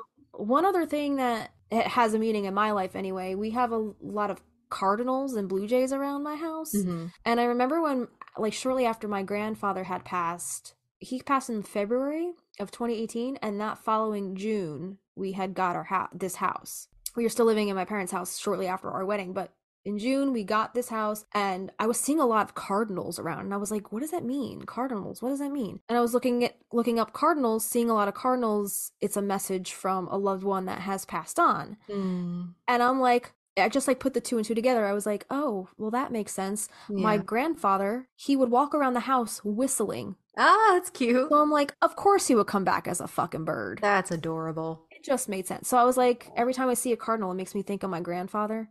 And every time I see a butterfly, it makes me think of my grandmother. Oh, I have like different animals for different grandparents. So anyway, so we're going to talk a little bit about pigeons as messengers, and it's about to get a little more biblical now, right? Nice. So the story of Noah in the Bible describes one of the earliest uses of the pigeon as a messenger. Noah sent the pigeon from the ark to see if the deluge was over. It was sent a few times before it came back with a branch of an olive tree in its beak, which proved to Noah that the waters had begun to subside. There are even earlier writings, such as the Sumerian epic of Gilgamesh, that also include a story about a great flood and how a pigeon played a role of the messenger. Tablets found in Mesopotamia, areas around Iraq and Iran of today, as well as Egyptian hieroglyphics, suggest that pigeons were being domesticated by both civilizations already around 3000 BCE. Damn. Eventually, in time, they learned how to use their homing instincts for communication purposes. For example, the Egyptians would release pigeons in order to announce to the people the rise of a new pharaoh. There are records that indicate that Phoenician merchants used to take pigeons on their ships during their business trips in the Mediterranean and would let them go whenever they needed to release information about their business tours. Oh shit. Marketing. So, marketing. The marketing pigeon? Yeah. What? The Greeks used carrier pigeons to release the results of the Olympic Games and to send messages about victories in their battlefields. Frontinus, the Roman writer, tells about the use of carrier pigeons by Julius Caesar. There are documents about the existence of columbarium in Rome that contained over 5,000 pigeons. Conquerors throughout history, such as Hannibal and Genghis Khan, also used pigeon posts as a communication network. The added value for using pigeons as message carriers in the ancient world was quite significant. When compared to other means of long-distance communication in ancient times, such as smoke, drums, and human messengers, pigeon carriers provided a more private and discreet way of transferring messages. Makes sense. Yeah. Or if you're in the world of Harry Potter, they usually use owls, right? Don't they use the owls as the message carriers? Right. So between the end of the 12th century to the mid-13th century CE, the use of carrier pigeons reached its peak. Marco Polo, in his writings, mentions in admiration the extensive use of carrier pigeons in the East. The use of carrier pigeons was so well known in the 1800s that many people believed it was the carrier pigeon. In 1815, that brought the message of Napoleon's defeat in the Battle of Waterloo to Nathan Rothschild, 3 days before Wellington's human messenger. So much quicker than, I guess, an on-foot message. This was their internet back in the day, right? It was like a text message. Yeah, as the dove flies, much faster than somebody would have to go on foot through roads or trails. This has been disputed by a Rothschild family biographer. A few years later, however, pigeons were used by the Young Reuters Agency to communicate stock exchange information between Germany and Belgium. God dang, what the fuck? Stock exchange pigeon. Wow. During 1870 to 71, during the war between Prussia and France, messages were sent from and to seized Paris. This was the only way of communication between the city to the neighboring towns. During the British mandate over Palestine, carrier pigeons were used by the Jewish organizations. In 1948, during the War of Independence, carrier pigeons were used by the Israeli army to send and receive messages from the seized city of Jerusalem when other means of communications failed. The development of technology and new means of communication have resulted in a reduction in use of carrier pigeons, but their place in history is recognized, well appreciated, and remembered. Columbarium is structure for the reverential and usually public storage of funerary urns holding cremains of the dead. The term comes from the Latin columbra, a dove, originally solely referring to the compartmentalized housing for doves and pigeons, also called dovecotes. More on this in a little bit. Okay. So the habitat of sacrificing was common practice in the ancient world. At that time, human sacrifice was experienced in Central America, some tribes in Africa, and some ancient tribes in Europe, like the Germans and Celts. In ancient Greece, human sacrifice was a practice in order to appease the gods. Also in Egypt and Mesopotamia, this was a practice in times of crisis. For example, Mesha, king of Moab, sacrificing his son, Kings 2:3-27. So I looked more into this. This sacrificing his son was apparently to avert a military disaster. Oh, shit. And this comes out of the New American Standard Bible. It says, "Then the king of Moab took his oldest son, who was to reign in his place, and offered him as a burnt offering on the wall. Great anger came upon Israel, and they departed from him and returned to their own land." Oh, so like, this motherfucker's crazy. He just killed his son. We got to go home. So he did it once, it worked, and then everybody after that was like, all right, well, that worked, so let's just keep sacrificing people to avert the war. Yeah. Wars. Okay. Not sure how to say this name. Jephthah of Gileadite, to fulfill his pledge to God, sacrificed his daughter in Judges 3:31. This says, God's spirit came upon Jephthah. He went across Gilead and Manasseh, and from there approached the Ammonites. Jephthah made a vow before God, "If you give me a clear victor over the Ammonites, then I'll give to God whatever comes out of the door of my house to meet me when I return in one piece from among the Ammonites. I'll offer it up in a sacrificial burnt offering." And the next thing that came out of the door was his daughter. So he sacrificed his daughter. So just want you to take a little note, folks, and follow the Bible a little closer and thin the herd. I'm going to take another note and never leave my house if my dad's going to sacrifice me to the gods. So when people are like, "Oh, I follow the Bible," do you? Yeah. So the Bible condemned human sacrifice and called for a substitute. As clearly indicated in the story of Abraham and Isaac, we touched on a little earlier, Justina, put those threads together According to the biblical law of sacrifices, in particular Leviticus, it is imperative that sacrifice should only be of small cattle, goats, sheep, or of a pure fowl or a bird. So like doves, I guess, are said to be pure. Yeah. Pigeons fit in this category, plus which they had an advantage over other options because they were easily to breed. Therefore, they fulfilled at least two basic needs. They served as a source of food and as an object that was acceptable for sacrifice. As a result, a flourishing industry developed for cultivating pigeons. Okay. So do you think that because it fit in those two categories, they served as a source of food and an object acceptable for sacrifice, they sacrificed the animal and then they were able to eat it, so it didn't, at least it didn't go to waste? Maybe. I'm not sure. Yeah. Because, like, usually when we leave offering, and this is like eons separated in time, but like when we leave an offering for an ancestor or not, you don't eat it. Right. You bury it, or like, what do you do with it, you know? And like, exactly, like, and in the aunt's case, when they, you know, stab that pigeon with that needle, or they have the dove heart on that plate in the fridge, do they bury it? Do they eat it? What do they do with it? I wonder if that's good for your compost. I don't know. I'm sure meat? it is. No, meat can't be good for your compost. Well, I don't know. It decomposes, right? So, I don't know. I mean, dog shit's good for your compost, so I don't fucking know. I don't know much about composting, so I really don't know. But I'm just wondering, like, what do they do with it after they're done with their spell work or whatever? Take a little more digging. I know. Yeah. I don't know. But right. In the beginning, they were bred in small structures that were called dovecotes. And with time, they were cultivated in larger structures, then called the columbariums. Hundreds of ancient columbria have been found in Israel, a few dozen of them in and around the city of Jerusalem. Most of them were built in man-made caves.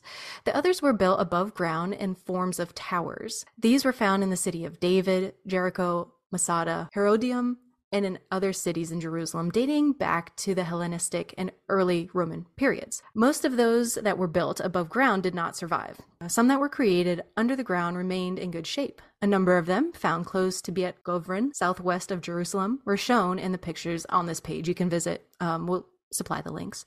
Just Google dovecotes. The relative softness of the limestone that existed at the foothills of Jerusalem helped to create the underground structures. These were created in round shapes, square shapes, and or complexes that included several rooms and halls with connections among them. I'm picturing like catacombs almost. In the walls of these rooms, hundreds of niches were dug, each big enough to allow a mother pigeon to lay 2 eggs and grow her baby squabs. These complexes contained sometimes thousands of pigeons. Oh, can you imagine the smell? Their droppings were used to fertilize the agricultural land around them, thereby introducing the additional benefit to the industry. Columbariums can also be found in many places around the world: England, Scotland, Wales, France, Central Europe, Italy, etc. It is possible that the Romans introduced the practice into the conquered areas. In medieval times, raising pigeons was often considered the right of nobility, and as a result, you can find dovecotes that are still standing beside their castles. In France, a dovecote is usually built out of rocks or brick or cob.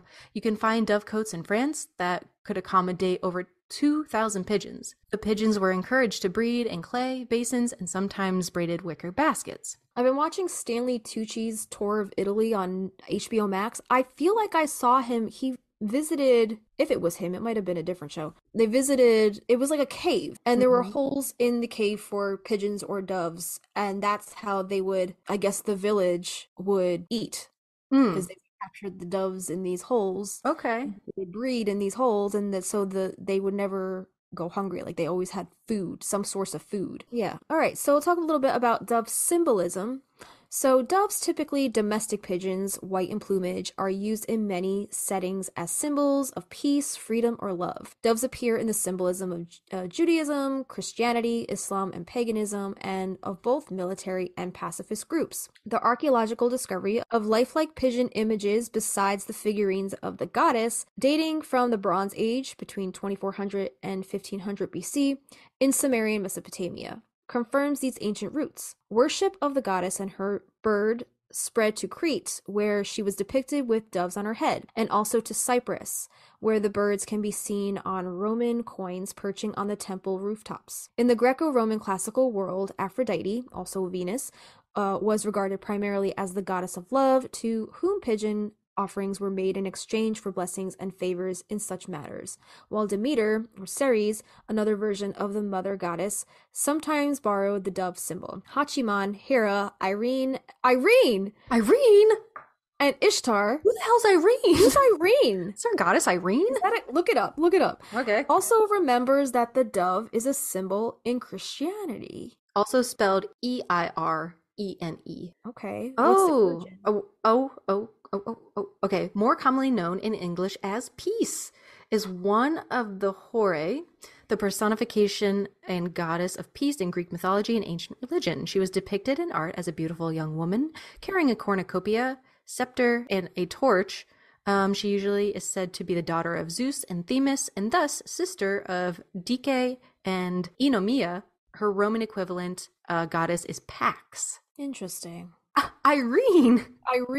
No chill, Irene. So doves, Irene. Did Alice know something? I'm so blown away. I am also blown away. As far as mythology, early 5th century BC statue of Aphrodite from Cyprus showing her wearing a cylinder crown and holding a dove. In ancient Mesopotamia, doves were prominent animal symbols of Inanna Ishtar, the goddess of love, sexuality, and war. Doves are shown on cultic objects associated with Inanna as early as the beginning of the 3rd millennium BC. Lead dove figurines were discovered in the temple of Ishtar at Assur, dating to the 13th century BC.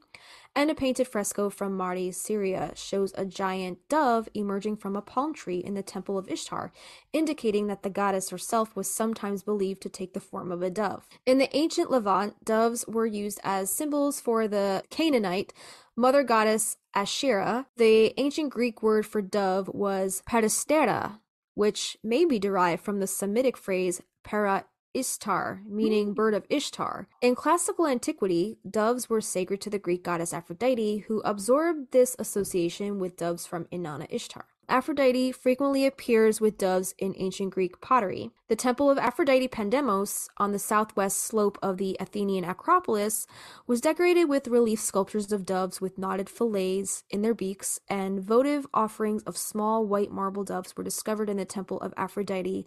During Aphrodite's main festival, the Aphrodisia, her altars would be purified with the blood of a sacrificed dove.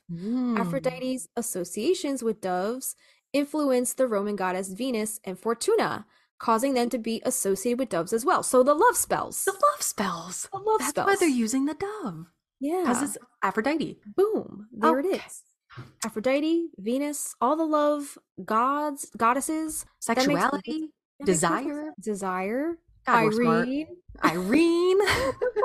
Making all these connections. Crazy. In the Japanese mythology, doves are Hachiman's familiar spirit. Hachiman is the syncretic divinity of archery and war, incorporating elements from both Shinto and Buddhism. Didn't you say before that the things on the page look like archer arrows? I'm just saying. What?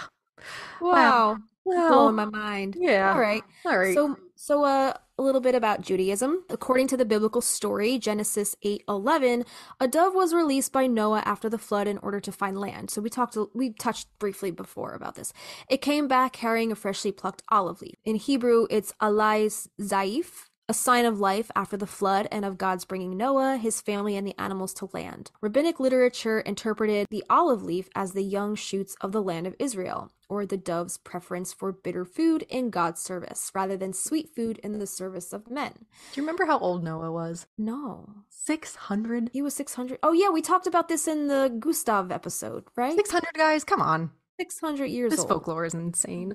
Right. So the Talmud compares the spirit of God hovering over the waters to a dove that hovers over her young. In post-biblical Judaism, souls are envisioned as bird-like, a concept that may be derived from the biblical notion that dead spirits, quote, chirp. The guff or treasury of souls is sometimes described as a columbarium, a dovecote. This connects it to a related legend, the palace of the bird's nest, the dwelling place of the Messiah's soul until his advent. The Vilna Gaon explicitly declares that a dove is a symbol of the human soul. The dove is also a symbol of the people of Israel, an image frequently repeated in Midrash.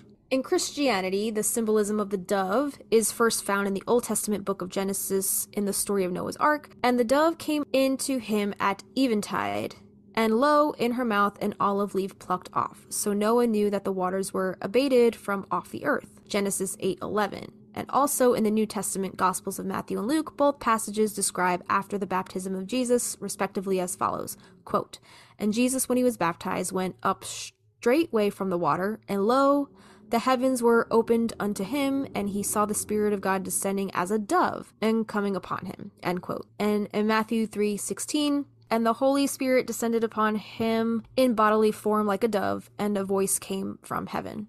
You are my son, whom I love. With you I am well pleased," end quote. In Luke 3:22, the Holy Spirit descending on Jesus and appearing in the bodily form of a dove is mentioned in the other two Gospels as well. See Mark 1:10 and John 1:32. So white doves and olive branches they're pictured in the coat of arms at the Diocese of Tampere. The use of a dove and olive branch as a symbol of peace originated with the early Christians, who portrayed the act of baptism accompanied by a dove holding an olive branch in its beak, and also used the image on their, what's that word, sepulchres? I totally lost my spot. What is that? A tomb. It's a tomb, a repository for the remains of the dead. So... Wasn't I saying like catacombs? Yeah. Yeah, so Christians derive the symbol of the dove and the olive branch from Greek thought, including its use of the symbol of the olive branch and the story of Noah and the flood. Although Jews never used the dove as a symbol of peace, it acquired that meaning among early Christians, confirmed by St. Augustine of Hippo in his book on Christian doctrine, and it became well established. In Christian iconography, a dove also symbolizes the Holy Spirit, in reference to Matthew 3:16 and Luke 3:22, where the Holy Spirit is compared to a dove at the baptism of Jesus. The early Christians in Rome incorporated into their funerary art the image of a dove carrying an olive branch, often accompanied by the word peace. It seems that they derived this image from the simile in the Gospels, combining it with the symbol of the olive branch, which had been used to represent peace by the Greeks and Romans. The dove and olive branch also appeared in Christian images of Noah's Ark. The 4th century Vulgate translated the Hebrew alai zait, the leaf of olive, in Genesis 8:11 as Latin ramum olivae, branch of olive. By the 5th century, Augustine of Hippo wrote in On Christian Doctrine, the perpetual peace is indicated by the olive branch, oleae ramusculo, which the dove brought with it and then returned it to the ark. In the earliest Christian art, the dove represented the peace of the soul rather than civil peace, but from the 3rd century it began to appear in depictions of conflict in the Old Testament, such as Noah and the Ark, and in the Apocrypha, such as Daniel and the lions and the 3 young men in the furnace, and Susanna and the elders. I don't know any of these stories. These Bible stories seem off. I've never read the Bible that in depth to know any of these. Oh, like what were we calling it? Christian folklore? I don't know. Christian mythology. I don't know Christian mythology. I'm sorry. I'm sorry. I know the basic stories, but this is like really going down the rabbit hole. Catholics are not big on the scripture. They go to church. They get told. They cherry pick. They get told what's in the Bible, but then when they're like, "Oh, let me go check that out," people are like, "No, don't look at it. We'll tell you what it says." They don't encourage us to go looking. Right. All right, so before the Peace of Constantine, around 313 AD, in which Rome ceased its persecution of Christians following Constantine's conversion, Noah was normally shown in an attitude of prayer, a dove with an olive branch flying toward him, or alighting on his outstretched hand. According to Graydon Snyder, the Noah story afforded the early Christian community an opportunity to express piety and peace in a vessel that withstood the threatening environment of Roman persecution. According to Ludwig Bude and Pierre Prigant, the dove referred to the descending of the Holy Spirit rather than the peace associated with Noah. After the Peace of Constantine, when persecution ceased, Noah appeared less frequently in Christian art. Medieval illuminated manuscripts such as the Holcomb Bible showed the dove returning to Noah with the branch. Wycliffe's Bible, which translated the Vulgate into English in the 14th century, uses, quote, a branch of olive tree with green leaves. Okay.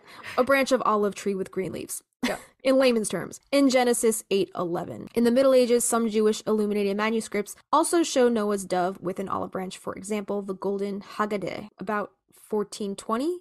Mandeism, sometimes known as Nassoranism or Sabianism, It's a Gnostic, monotheistic, and ethnic religion with Greek, Iranian, and Jewish influences. White doves, known as Bain, Bain, Mandaic, symbolize the spirit Ruha in Mandaic. Sacrifices of white doves are also performed during some Mandaean rituals, such as the Tabahara Masikta. I've never heard about this in my life.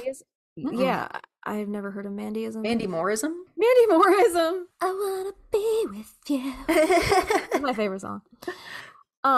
Islam. So doves and the pigeon family in general are respected and favored because they are believed to have assisted the final prophet of Islam, Muhammad, in distracting his pursuers outside the cave of Thor in the Great Hira. As the prophet took refuge within the cave, a pair of pigeons and a spider were sent to settle at the entrance of the cave, the spider creating a web and the pigeons creating a nest that they laid eggs in. Thus, the prophet's pursuers assumed that, as both animals wouldn't have settled there if there were any disturbances, the prophet and his companion Abu Bakr couldn't have taken refuge there, sparing them from the capture. Judaism refers to the dove as a messenger of hope and peace, the story of Noah, as we talked about before, and you find the dove used as an allegory in King Solomon's Song of Songs about love and beauty. In China, the dove historically symbolized fidelity and longevity. There were superstitions in medieval Europe that claimed that devils and witches could turn themselves into birds, but not into doves, suggesting the purity of the dove. Interesting, because in magic lessons, on the flip side, didn't they think Maria turned herself into the crow or the raven? Right? Yep. Dark bird, because they thought she was a witch. Well, she was a witch, but they were like, that she's turning into a bird. That's why her arm is broken, right? Because then they shot a bird, and then didn't she have like a? She was like pounding on John's door, and she broke a bone in her hand or something. Yeah, so they associated the two. I need to read that book again. I'm so dusty on all of Me too. details. So peace and pacifism in politics. That's a mouthful of peas. White dove and olive branch, stained glass window in the Denison St. Sebastian Church in Kruft, Germany. Doves are associated with the concept of peace and pacifism. They often appear in political cartoons, on banners and signs at events promoting peace, such as the Olympic Games, at various anti-war, anti-violence protests, and in pacifist literature. A person who is a pacifist is sometimes referred to as a dove. Similarly, in American politics, a person who advocates the use of military resources as opposed to diplomacy can be referred to as a hawk. So on the there we go. side, yeah. Again, so Picasso's lithograph La Colombe, the dove, a traditional realistic picture of a pigeon without an olive branch, was chosen as an emblem for the World Peace Council in Paris in April 1949. At the 1950 World Peace Congress in Sheffield, Picasso said that his father had taught him to paint doves, concluding, quote, "I stand for life against death. I stand for peace against war," end quote. At the 1952 World Peace Congress in Berlin, Picasso's dove was depicted in a banner above the stage. Anti-communists had their own take on the peace dove. The group Paix et Liberté distributed posters titled La Colombe qui fait La Colombe qui fait boom, the dove that goes boom, showing the peace dove metamorphosizing into a Soviet tank. We're going to talk about him more a little later. What are your thoughts on Picasso? He's not my favorite artist. I did some studies of his work in art school. Was it his blue era? He's the one that had the blue, the depressed, or was that Van Gogh? Picasso also went through like a blue phase. Of course he did. He had he did a painting of a girl holding a guitar. Oh, that's right. Yeah. Right? Or was that the project? I don't think... remember what the exact project was, but I had to recreate that painting, but in like... I think I've seen your representation of that. I think I've seen yours. So I did a replica of the Picasso's girl with the guitar, but I did it in the style of Van Gogh's blue period. That's cool. Yeah. Okay. And then I made the guitar red to match my own guitar. Yeah.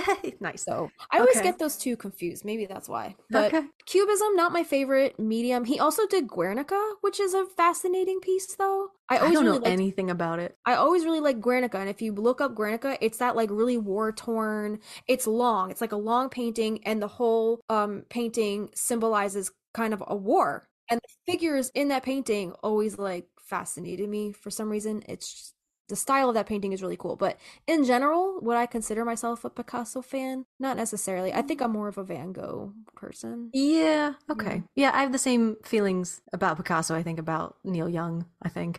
But I do like what he has to say. I stand for life against death and I stand for peace against war. I love that. Very good. Yeah. Very good. Is his piece of this stuff any good? You guys look it up and be the judge. I'm not super impressed, but put a photo below. So yeah, it'll be in our show notes if you guys want to see it, or you can just Google it too. Yeah. So do you want to take us into some doves and pigeons use in magic now? We're gonna talk a little bit about witchcraft. Yeah, and I guess people who do use or maybe call in doves, pigeons in their magic. I can't think of, I think peace, harmony is, if I'm going to use an image of a dove or maybe make one out of like salt clay or something like that, that's where I would gear mine towards. But this is from that whenmoonmagic.com you had sourced earlier, right? Right. They say that pigeons and doves are birds that have been associated with magic and spirituality for centuries. In modern witchcraft, these birds are often associated with peace, love, communication.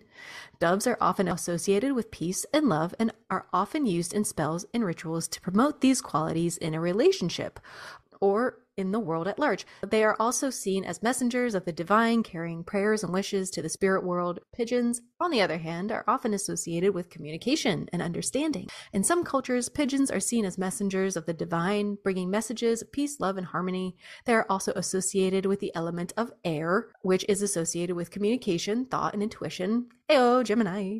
There you go. And Libra and Aquarius. In modern witchcraft, doves and pigeons can be used in a variety of ways to harness their energies and bring about desired outcomes. Here are some ways that modern witches might use these birds in their magical practices. Number 1, love spells.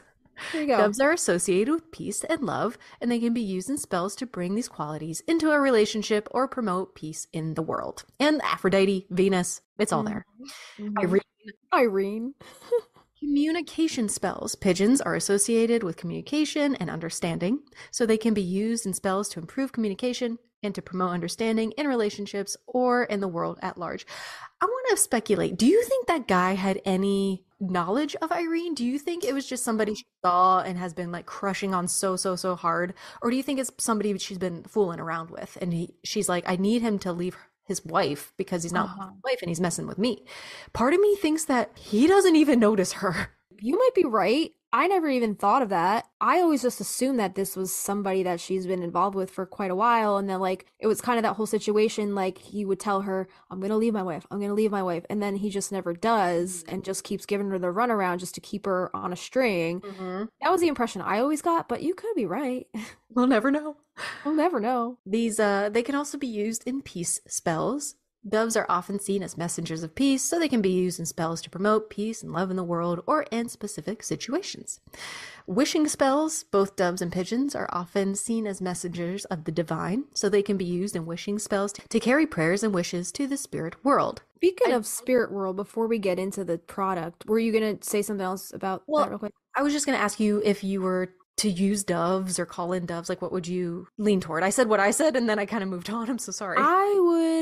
I would probably associate them with like a peace spell or some kind of pacifist kind of spell or mediation spell, kind of the Libra. They are the mediators. Mediator sounds good. Like the therapist. A diplomat.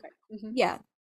Maybe like a kind of like a diplomatic kind of spell. Okay. Maybe extending an olive branch. If you get into a fight with a person, maybe to smooth things over a little bit. And there's a miscommunication happening, because I feel like most of the time when you have a falling out with somebody, it's mostly due to like a miscommunication of sorts. And sometimes it's annoying to be that bigger person, but ultimately, if you want to extend that olive branch, maybe to help smooth things over, maybe including the dove symbol, if you don't have access to like a dove heart, or like, not saying you should use like dove hearts or an actual dove in your spell, but like if you have a dove feather, or if you have something, or like maybe even an olive branch can symbolize. Lather yourself up in olive oil. Yeah. Ooh. That's a good one. Yeah, you can use the olive oil as that kind of anointing oil and kind of make your own kind of oil And then blend. put dove feathers all over yourself. And then just make yourself look like a dove or a chicken or something. Be the And dove then, you wish to see in the world. and then just run around outside in your New Balances like Christina under the full moon if you want to go run around naked outside. Yeah. But I guess that's how I would personally use it, as kind of like that extending of an olive branch, smoothing over a disagreement or a miscommunication spell, kind of that sort of thing. Yeah. I love that. I love that a lot. I think so.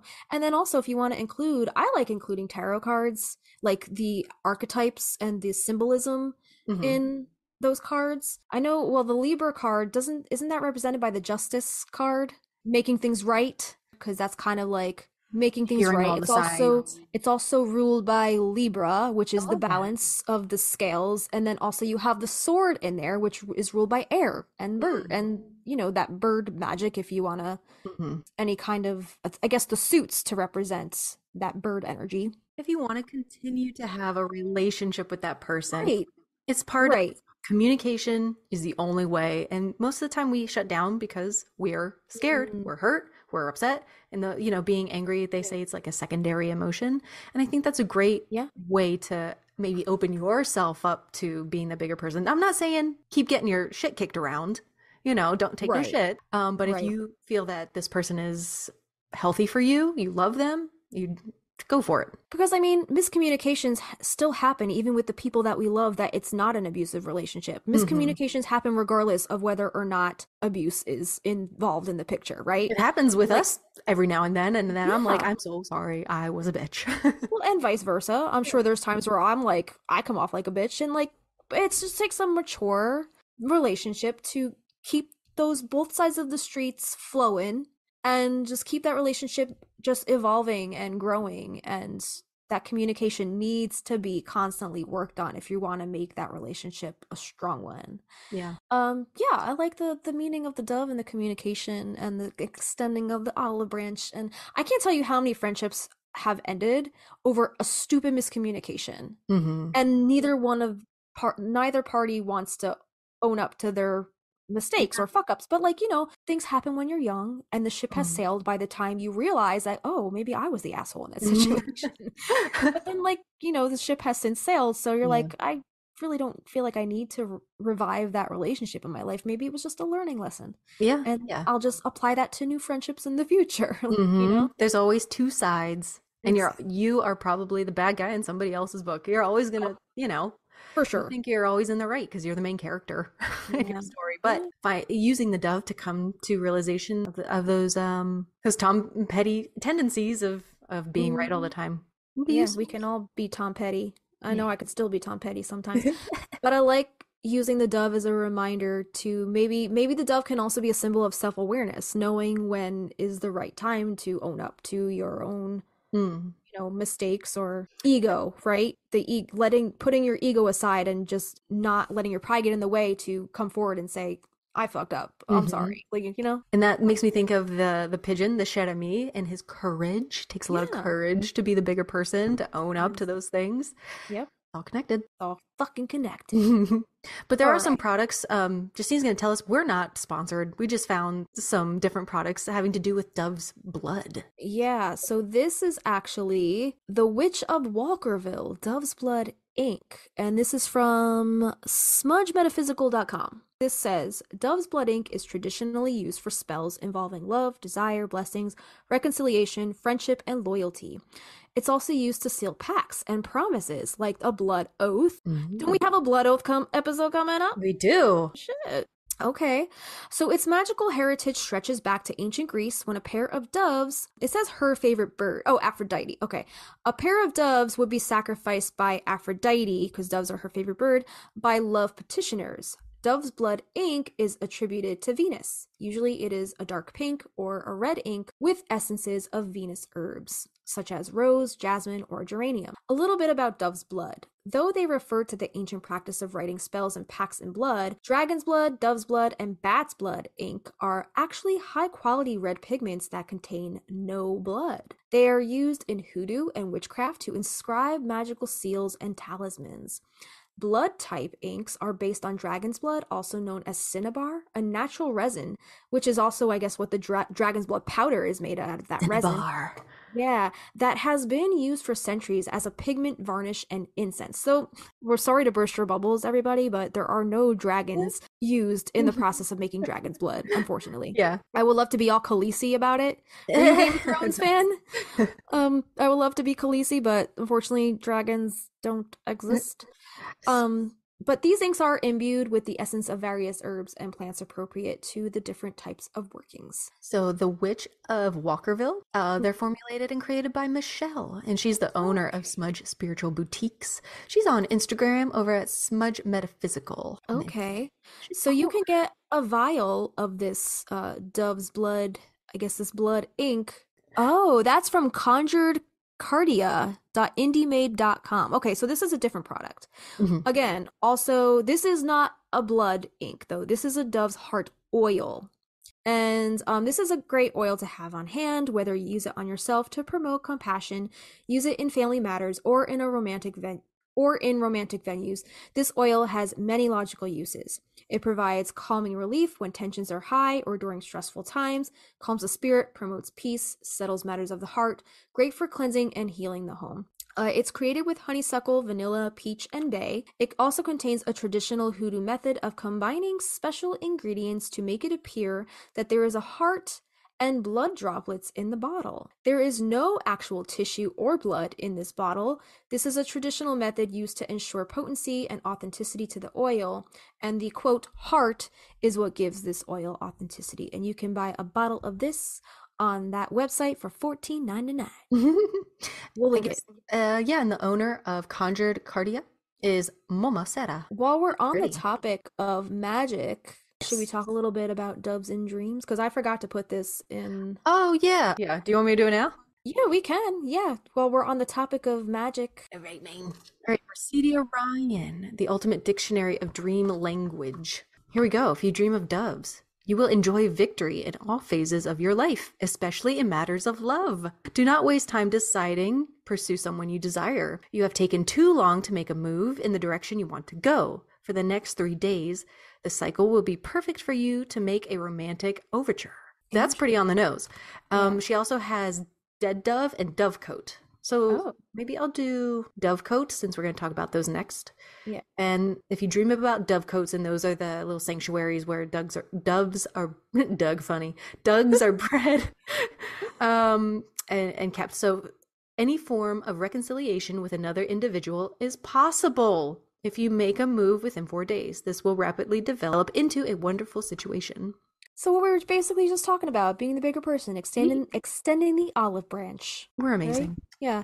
On spiritanimals.org, seeing a dove in your dream, the most likely explanation is that you are bound to receive good news in your real world. This symbol reinforces your feelings of inner peace, gentle demeanor, and simplicity that you are now experiencing in the real world. The dove in your dream is connected to your creative energy and aspirations, encouraging you to take the next step in your career or love life. Seeing the dove in your dream is knowing that others will soon approach you with even more positivity, reciprocating your goals and ideals. And this type of dream is simply an affirmation to enjoy life, take a moment to capture in its beauty, and relax, knowing that beauty and harmony will always transcend conflicts. Wow. And yeah, there's a lot more on here about doves. We will link this, but they basically tell you what the different types of dove dreams are, like having a dove land on your hand, a flock of doves soaring above you, dreaming of a white dove, dreaming of a black doves. I didn't know black doves were a thing. No. At that point, I thought it was just a pigeon, right? A message from a dove, dreaming of a dove pecking you, which seems horrifying, catching a dove in your dream, or dreaming of a dead dove, or dreaming of a dove's nest, killing the dove in your dream, dreaming of a dove on a windowsill. There's tons of different types of takeaways from all these different dreams, so if you guys have had any of those dove dreams, we will link this in our... We're going to dive into a little pop culture and want to touch back on something we covered a little earlier on the section where we discussed the dovecotes. And I didn't even think to include this until after finding that article. And I was just like, boom, like, you know, the inspiration hit and it was all coming together. So a few months ago, August of this year, 2023, Justina, you might remember me talking about this, and maybe even listeners too. I think I was on here raving about one of Alice's other books entitled The Dove Keepers. Yeah. So I'll read the synopsis in a minute, but this was the first book that I can remember ever gasping out loud at the plot turn. Yeah. Intense. I love practical magic, and you know this, but some of you might agree that it's a bit anticlimactic, like not really a whole lot happens. Right. And The Dove Keepers was so well researched for its historical subject matter. I was just blown away. I'm completely ignorant when it comes to this corner of the world and its culture. And reading The Dove Keepers, though it's a work of fiction, kind of like Diana Gabaldon, who wrote Outlander, you know, with Alice, the research is going to be thick. Mm-hmm. Thick. The Dove Keepers was stunningly written, and it sheds a light on a beautiful culture, beautiful people, and beautiful magic that was interwoven into their lives. So I really recommend this book. I try to tell everybody to go read it. This was probably her first book that I've read of hers that was like not anything like the other ones. Right. And I'll read the synopsis and you'll kind of see why. Okay. So The Dove Keepers is set in Judea in 70 AD. So it's only 70 years after Jesus's crucifixion. During the First Jewish-Roman War, in the years after the destruction of the Second Temple, some 900 Jewish rebels and their families fled Jerusalem and took refuge in the seemingly impregnable fortress of Masada on the eastern edge of the Judean desert. According to the historian Josephus, when the fortress finally fell, the occupants killed themselves en masse rather than submit to the capture and enslavement by the Romans. Wow. Only 2 women and 5 children survived. This has been like debated, I think, but this story just inspired Alice. Though archaeological digs at Masada have since cast considerable doubt on Josephus's account, Hoffman's novel adheres to that version of events. It is narrated by 4 women, all whom have endured terrible sufferings before finding asylum at this fortress. All are burdened with secrets. Yael, whose mother died in childbirth, is treated like a dog by her father. He's terrible. Revka watched a Roman soldier brutally rape and murder her daughter. Aziza was raised as a boy and a warrior, and her mother Shira is reputed to be a witch. These women are drawn together by their work as Masada's dove keepers, collecting the birds' eggs and gathering their droppings to fertilize the fortress's orchards.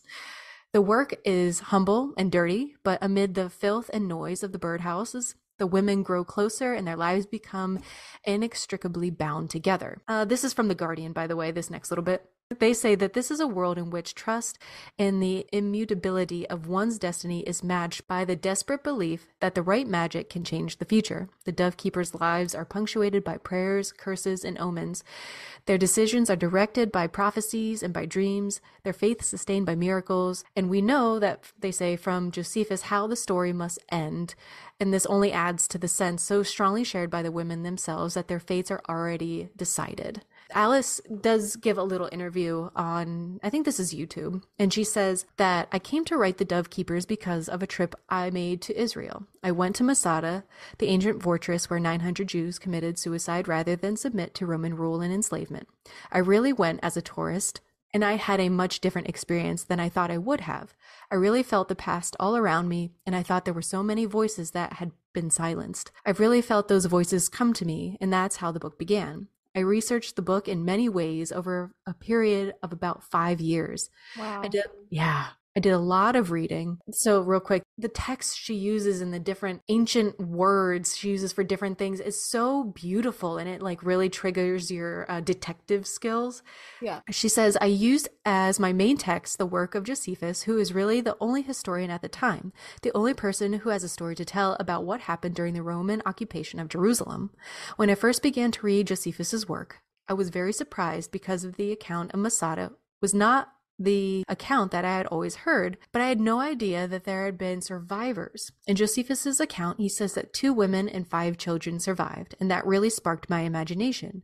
I wanted to tell the story of those survivors. I chose to write about Masada because the story came to me. I don't really feel that I chose to write the story. I feel that when I visited Masada, the story came to me and that I really didn't have any choice but to tell the story. It was a story that hadn't been told before because there are so many women in ancient history. There's Cleopatra, but for common women, there are very few mentions. In fact, there are only 188 women mentioned by name in the Bible. So to discover what it would be like to be a woman living in ancient times was very difficult. I wanted to find out what domestic life was like, what love was like, what their spiritual life was like. It was a real challenge for me to find this out. I think one of the things that really interested me was that I felt that the passions of these 4 women who tell this story are the same as the passions of women today all over the world. For me, they feel extremely modern in their desires and their beliefs and the way in which they are willing to do anything to save their children. And then she says in a little interview, because I was like, she writes, and even in Practical Magic, isn't Samuel and his father Abraham, aren't they Jewish by descent? Oh, right. Yeah. Right. And to write this, to be so drawn into a history like this, I'm like, is she Jewish? I think she is. Yeah. But anyway, I'm looking around for more information on this, and it has a little bit here in an interview. She says, I'm very comfortable being Jewish. That's who I am. But I'm also very paranoid, she explains. I have the sense that you always have to be ready to leave. And the things that are important, you have to be able to carry with you, both emotionally and materially. Politics is an ever-changing situation, and Jews are outsiders. Jews and women have both been persecuted as outsiders, she adds. Her mysteriously powerful female characters can be so threatening to society that they are often labeled witches. Quote, strong women are part of Jewish tradition, she says. My grandmother and my mother worked to support their families.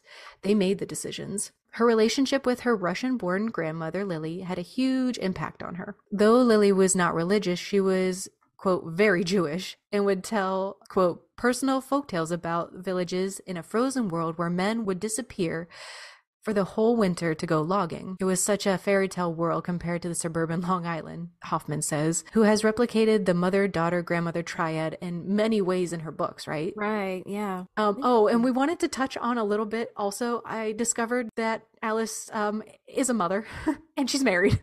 Yeah. So through this article, I was like, is she Jewish? Like, what's the deal? And another thing I didn't get to pull because the little preview on Google said I came back to Judaism because of my sons.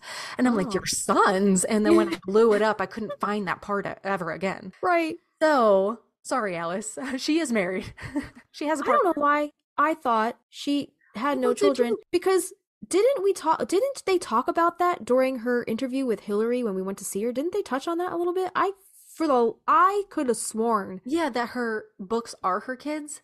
Yeah, that's what I thought so too. So Tom Martin, I think, was the significant other's name. Guys, let us know.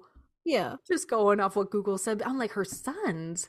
Yeah. Interesting. Okay. So maybe need to go by a different last name. Maybe because they don't.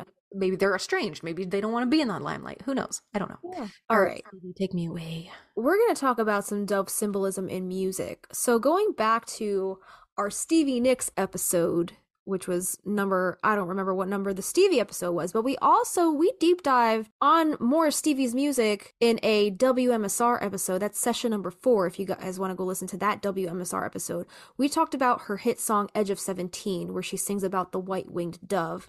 And speaking further in her video commentary, she spoke about the white-winged dove and what the song means to her. It became a song about violent death, which was very scary, she says, to me, because at the point, no one in my family had died. She says, to me, the white-winged dove was for John Lennon, the dove of peace. And for my uncle, it was the white-winged dove who lives in the saguaro cactus, another connection. So that, she says, that's how I found out about the white-winged dove. And it does make that sound that, the sound she emulates in her song, woo, woo, woo. She says, I read that somewhere in Phoenix and thought I would use that in this song. The dove became exciting and sad and tragic and incredibly dramatic. Every time I sing the song, I have that ability to go back to that 2-month period where it all came down. I've never changed it, and I can't imagine ending my show with any other song. It's such a strong, private moment that I share in this song. Another song that uses doves, which Stevie Nicks was a huge Prince fan. Nice. And I feel like, I don't remember it wasn't the Edge of 17. It was Stand Back. Stand Back was inspired by Little Red Corvette by Prince. So she was a huge Prince fan, right? Okay. So that's interesting that we're spiraling off of Stevie, because now we're going to talk about Prince. So when Doves Cry came out in 1984, He sings, maybe I'm just too demanding, maybe I'm just like my father, too bold, maybe you're just like my mother, she's never satisfied, why do we scream at each other, this is what it sounds like when the doves cry. I don't remember if this was a quote from him. This article is from spectrumtransformation.com, and the author of this article talks about what was Prince saying when he wrote this song in his lyrics? What is he trying to say? So they say, when we fight, we hurt one another at a deep level. Doves, a symbol of love and peace, would never sound like this, but if they did, they would be crying. In these lyrics, Prince muses on his role in creating conflict, being too demanding, or acting like his parental role models. How important, if not unusual, to express responsibility for conflict. It is what we all need to be reminded to do. Examine ourselves first when there is a problem. Isn't that what we were just saying? Exactly. Yeah. Realizing when it's important to be the bigger person, to extend the olive branch, being more self-aware, being aware, like, am I the bad guy in this story? Am I the drama? Am I the drama? Not the drama. I'm not. Yes, you are. Yeah. So screaming is an assault on one another. It is an offense to the senses.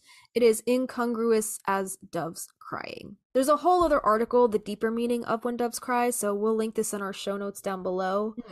There's a couple other songs that I mentioned here. We don't have to get too into them, but On the Wings of a Dove, written by Bob Ferguson in 1958. I think it's a more religious song of the Catholic Christian sector, but I think it's been covered multiple times. It's more of like, I guess, like an older song that people just cover a lot. And then there's The Dove by Judy Collins.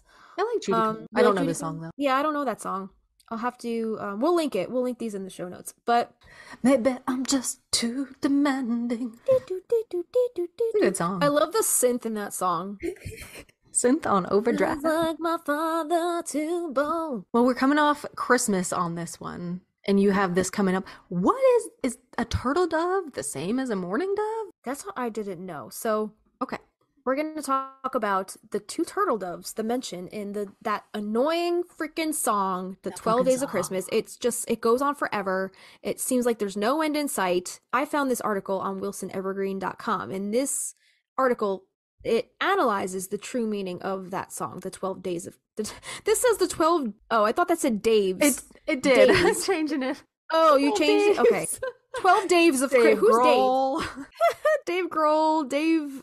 What other Daves do we know?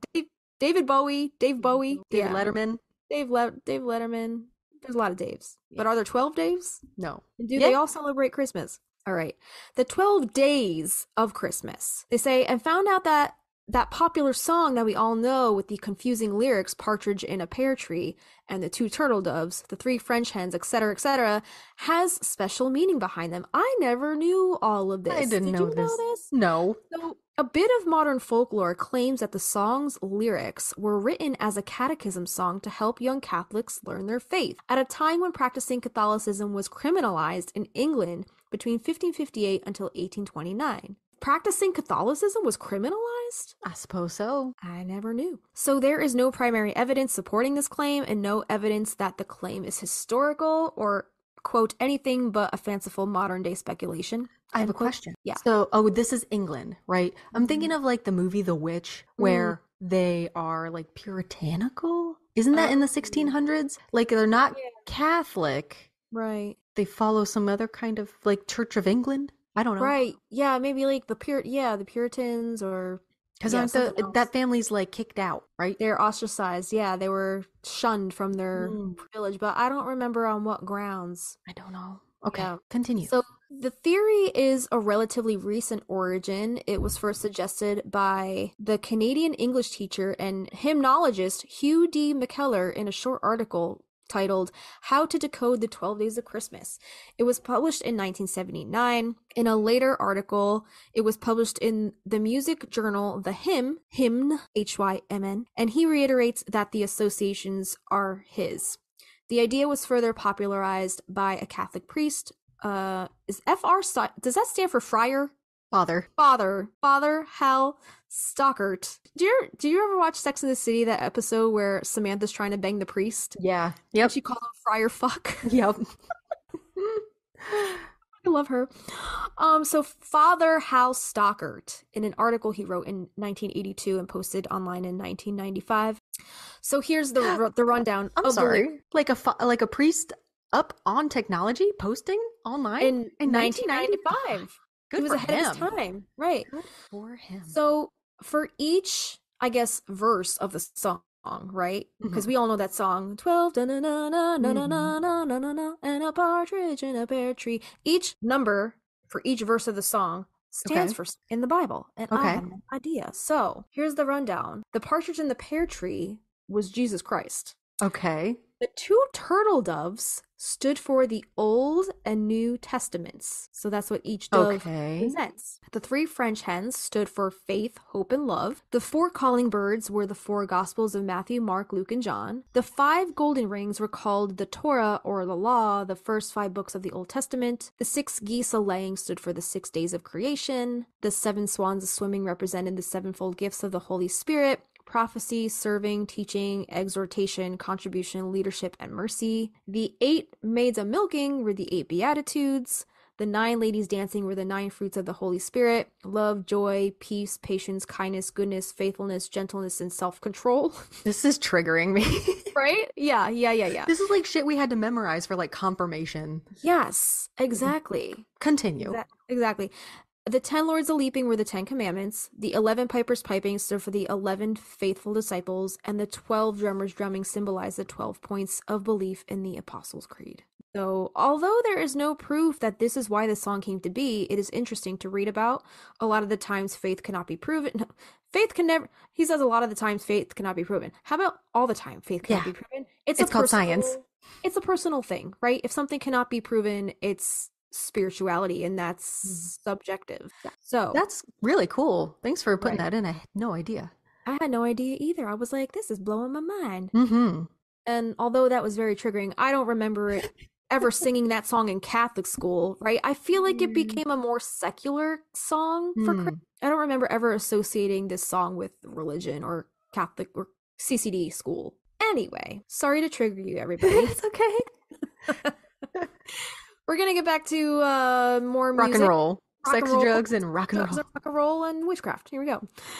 So, there's a rock band called the Doves. This, I guess, a 90s rock band. They are an English indie rock band formed in Manchester, 1998. The band is composed of twin brothers, Jez on guitar and vocals, and Andy Williams on drum and vocals, and Jimmy Goodwin on lead vocals, bass, and guitar. And the lead vocalist, Jimmy Goodwin, insists that their name is, quote, an expression of freedom and escape, which was taken from an interview that the band did with The Guardian in 2005. In that interview, he also mentions that Dove, I guess the band went through some drug drama. Okay. Or they did a lot of drugs maybe back then, but they mentioned that a dove is also a name for an ecstasy tablet. Oh shit. Okay. The more you know. The more you know. Yeah. So are they Manchester 1998? Are they still together? I don't know. Huh. All right. Yeah, so check out their music if you guys would like to. And they can be found on dovesmusicblog.com. You guys have probably seen the dove on those old Woodstock Festival posters. The dove is a symbol of the Woodstock Festival. So the poster was created by graphic designer Arnold Skolnick. The original Woodstock poster features the iconic dove and guitar that has been associated with the festival for the past 5 decades. Originally, the symbol was a catbird and a flute, and I think the catbird is a type of dove or a type of pigeon. Oh, okay. I'm not sure. Yeah. So Skolnick was staying on Shelter Island near Long Island, New York, when he was asked to design this poster. While he was there, he constantly drew the catbirds that inhabited the area. Those catbirds became the iconic dove. Quote, "It sat on a flute for a day, and I finally ended up putting it on a guitar," Skolnick explained. Cut out on a piece of paper, Skolnick delivered this minimalistic yet historical poster in only 3 days' time. Skolnick's choice of bold, colorful typography successfully mirrored the hippie vibes of the times. In accordance with the ideology of peace and equality, the band names were all kept in equal size and listed in a non-hierarchical. Yeah, a non-hierarchy, alphabetical order. In the midst of the Vietnam War, Woodstock served as a promise of 3 days in which peace and music would live in harmony. Skolnick's 1969 poster embodies all things Woodstock, and it remains revered to this day as one of the most important visual symbols in music history. I love how it's standing on one little leg. Yeah, it's kind of like that the carrier pigeon in the war that lost his leg. Do you think it was because this was a symbol of anti-war? Anti-war. Oh, I mean, it doesn't say that in this little it doesn't. blurb But was it? What was it? Cher-ami? Yeah, you only had one Cher-ami. little leg. Who's hanging Yeah. on by a tendon? Do you think that's why he only gave it one leg? Maybe. I love that. I love that theory. All right, Sullivan Catskills Dove Trail. So, all right, so yeah, this is kind of like a spin-off of the Woodstock thing. There's something a little more contemporary and a little more modern. Okay. Or recent, rather. So the Sullivan Catskills Dove Trail, and I guess this is in the Catskill Mountains. So this commemorates the 50th anniversary of the 1969 Woodstock Festival and celebrates its impact on our Sullivan Catskills. It's a collection of 60 plus dove sculptures perched in villages, towns, and at several tourism businesses. Each permanently mounted dove is hand-painted by a professional local artist and inspired by the legendary event held here in 1969. They're beautiful. That's really cool. Some of those sculptures, they're so bright and colorful. Does Jersey have anything like that? Because Harrisburg had cows. We have cows too. I've seen cows too? I've seen cows around. Yeah, like the pan cows. Okay. Right? Interesting. Yep. Yeah, believe it or not, New Jersey actually has a lot of farms. We are in the Garden State. If you go anywhere past Newark or the Turnpike, you'll see that New Jersey is actually very beautiful. There's a lot of farmland here, a lot of agriculture, and yeah, I've seen quite a few hand-painted cow along, just like driving, along an old country road. Yeah. So these dove sculptures, there's actually more being added to the trail. And if you go on this website, sullivancatskills.com, I think there's actually a map of the trail and you can see like where they have all these different sculptures, and they're still adding more. So it's really neat. I wonder how you're chosen or how you put your name in to get picked to submit something. It must be quite the honor. Yeah, it's very I'm not sure. How many did they say? 60 plus. Wow. Yeah, lots of them. And they're still adding more. So amazing. Who knows? Yeah, so guys, if you are in the Catskills area, definitely check out that trails. Check out this map, see where all the different ones are. And if you feel so inclined to go see any of them, take a picture and tell them the Stinas sent you. Yeah, there you go. Tag us at Magnolia Street Podcast on Instagram. We'd love to see you with one of these beautiful hand-painted doves. So we're going to talk a little bit more about that Picasso painting. Or was it a lithograph? I don't remember what it said. Yeah.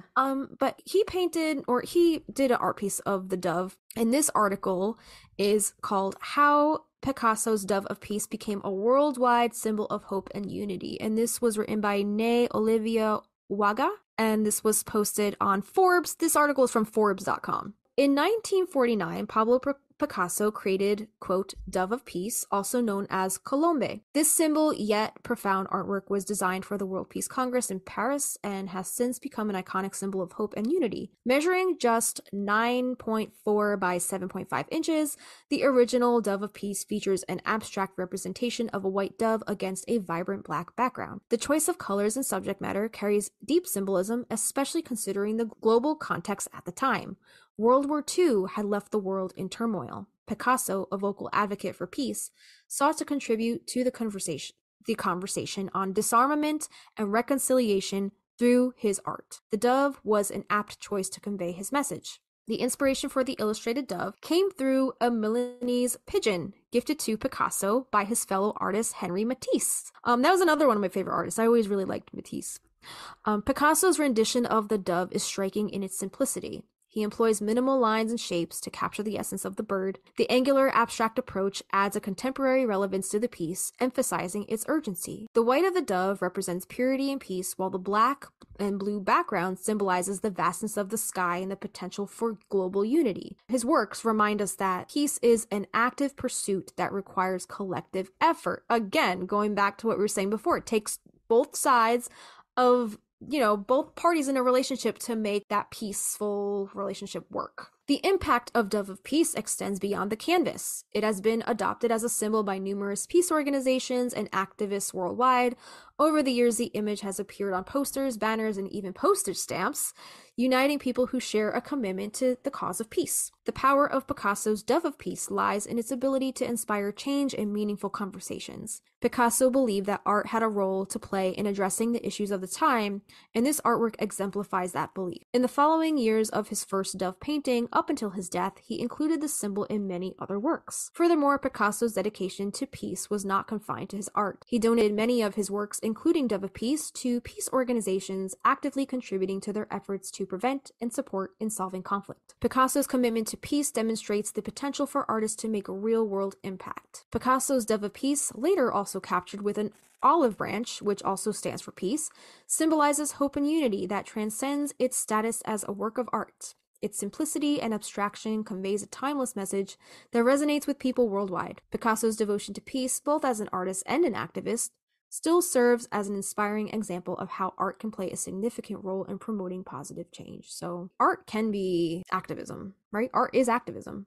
I like his motivations. I like his stance, his morality. Yeah. This picture, I'm not impressed. It doesn't do it for you. This looks like when you're like studying charcoal in college. Picasso put a little effort in. It said he included the dove in others of his work, so maybe this was his first one. Maybe this was like he was trying it out, seeing. Okay, I just think it seemed to take off, so maybe he just kept going with it. Beautifully written article. But it's funny to look at this piece and all the little ways they try to spin, like, oh, this represents this and the simplicity in this. Like, I don't know if he thought that hard about it. Maybe he just made a dove on a page one day and people were like, peace, all right. He's a genius. He took it and ran with it. Can you blame the guy? Nah, he made his monies. He made his monies, yeah. Let's talk a little bit about stage magic, because I feel like that's a huge part of pop culture, right? Mm-hmm. Like, why? Why does a magician use doves in their magic tricks? Why? So this article, this little tidbit, comes from magicianmasterclass.com. So if you guys want some tips and tricks and, on your stage magic, have at it. David Blaine. What in the David Blaine? We'll put this in our show notes for all the David Blaines out there. So stage magicians use doves in their magic because they are calm birds that can easily be trained to perform simple actions and learn quickly. As we learned before, if a pigeon or a dove can be trained to carry messages through a war and do little puzzles, they're smart. They're smarter than we give them credit for. This is true. Birds are handled from a young age, so they will not fear the magician. They are trained in situations that simulate the lights and noise of the theater or the venue, and food treats are used as rewards during training, as with other animals. So, big question, right? Do magicians kill birds in their magic tricks? It says no evidence suggests that magicians kill birds as part of their performances. Magicians who use birds spend countless hours training them and take great care to treat them humanely, unlike the circus, as we if you work close enough with an animal, you form a relationship and a bond with it. You want to protect it. Yeah. But it says, where did the killing rumor start? Because I guess this is a big, a big misconception in the magician field. It says the idea of a magician's killing a bird in performance first appeared in the 2006, well, leave it to Hollywood to fuck some shit up, the 2006 movie The Prestige. Do you remember that scene? I don't think I've ever seen this movie. Okay, then I'm not going to give it away. All right, okay. It said it's a rumor that has survived nearly 100 years. So I guess so I guess The Prestige didn't make up this rumor. I guess they just highlighted it because it's a 100-plus-year-old rumor that they just decided to talk about in the movie.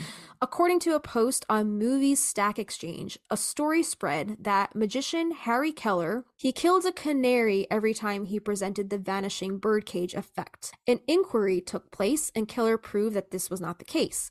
Keller showed that he only had one bird, the same bird that he had used for a long time. But the same controversy would come to haunt other magicians across the globe for decades just because of that one instance. I recommend that movie. It's all right. Freaking good. Is it about a magician?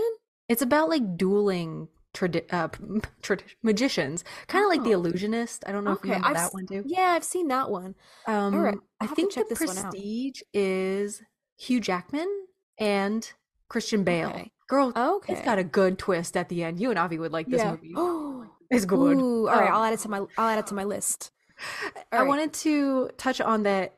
It's interesting the tie into Magic, Magic, and Magic with a K, because something you and I talked about in our rabbits episode 27, like the Ben and his rabbit, right? Yeah. Having the magician play a part with his rabbit or another animal they use, the doves. The visual of the magician that we get, the aunts, they use the dove in their magic trick, which is their spell for Irene. And in the film, we don't know what happens to the dove's heart after it is pricked with the pin, but it's there, then it's gone. Yeah. They are the magician and in their spotlight. Their 3-ring circus. That is their spells or their magic tricks. Right. Yeah. Totally. I never knew back when I started getting into magic and all that people would add the K as a distinction between stage magic and, I guess, witchcraft magic. It's spiritual. I didn't think I knew that until you told me when we started this podcast. Yeah. Yeah. Have you follow Joanna DeVoe? Yeah. Yeah. She has a tagline. I think every time she makes a YouTube video, or she used to post a lot, she would be like, putting the K in magic or something like that. Cute. Yeah. Yeah. I think I didn't know that until I actually saw her videos. And then I was like, oh, passing the knowledge right down the line. Yeah, passing the knowledge. Right. Mm-hmm. Speaking of, I don't know. Not speaking of, but speaking of our bellies are grumbling at this point. Speaking of, I'm fucking starving. Me too. We've been talking since 11 a.m. It's now 3:30 and I'm hungry as fuck. We gotta go. We're going to talk about some recipes, courtesy of none other than Mrs. Beaton. Do you remember Mrs. Beaton? Mrs. Beaton. The Victorian lady. What episode did you show up in? I'm going to refresh your memory, okay? Okay. All right. So talking about using doves as meat. So the meat of dove and pigeon, game birds hunted primarily for sport, is called squab. Dove meat is often described as having a mild, slightly gamey flavor. It is lean and tender, with a taste that is often compared to other game birds such as quail or pheasant. The flavor can vary depending on the dove's diet and the method of preparation. Some people also liken it to a richer version of chicken. A dove breast yields about 3 ounces of meat. A whole dressed dove yields a little more, about 10 ounces. The edible portion of one dove equals 10 large shrimp, one chicken leg, 2 chicken wings, 2.5 wieners or hot dogs, 3 sausage patties, or 1 bratwurst. That is such a funny ass unit of measurement, isn't it? Yeah. But I was like, how much meat does a dove give off, or produce? Give you? Yeah. Some suggest letting your dove breasts, I guess like chicken breasts, letting your dove breasts soak in milk for 2 hours to help diminish the gamey taste. Okay.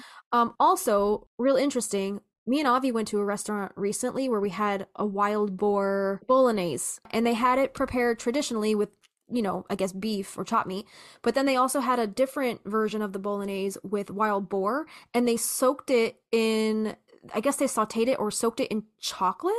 Oh, what the hell? Take the gamey taste away. Weird. Yeah. What kind of chocolate? I have no idea. Milk chocolate?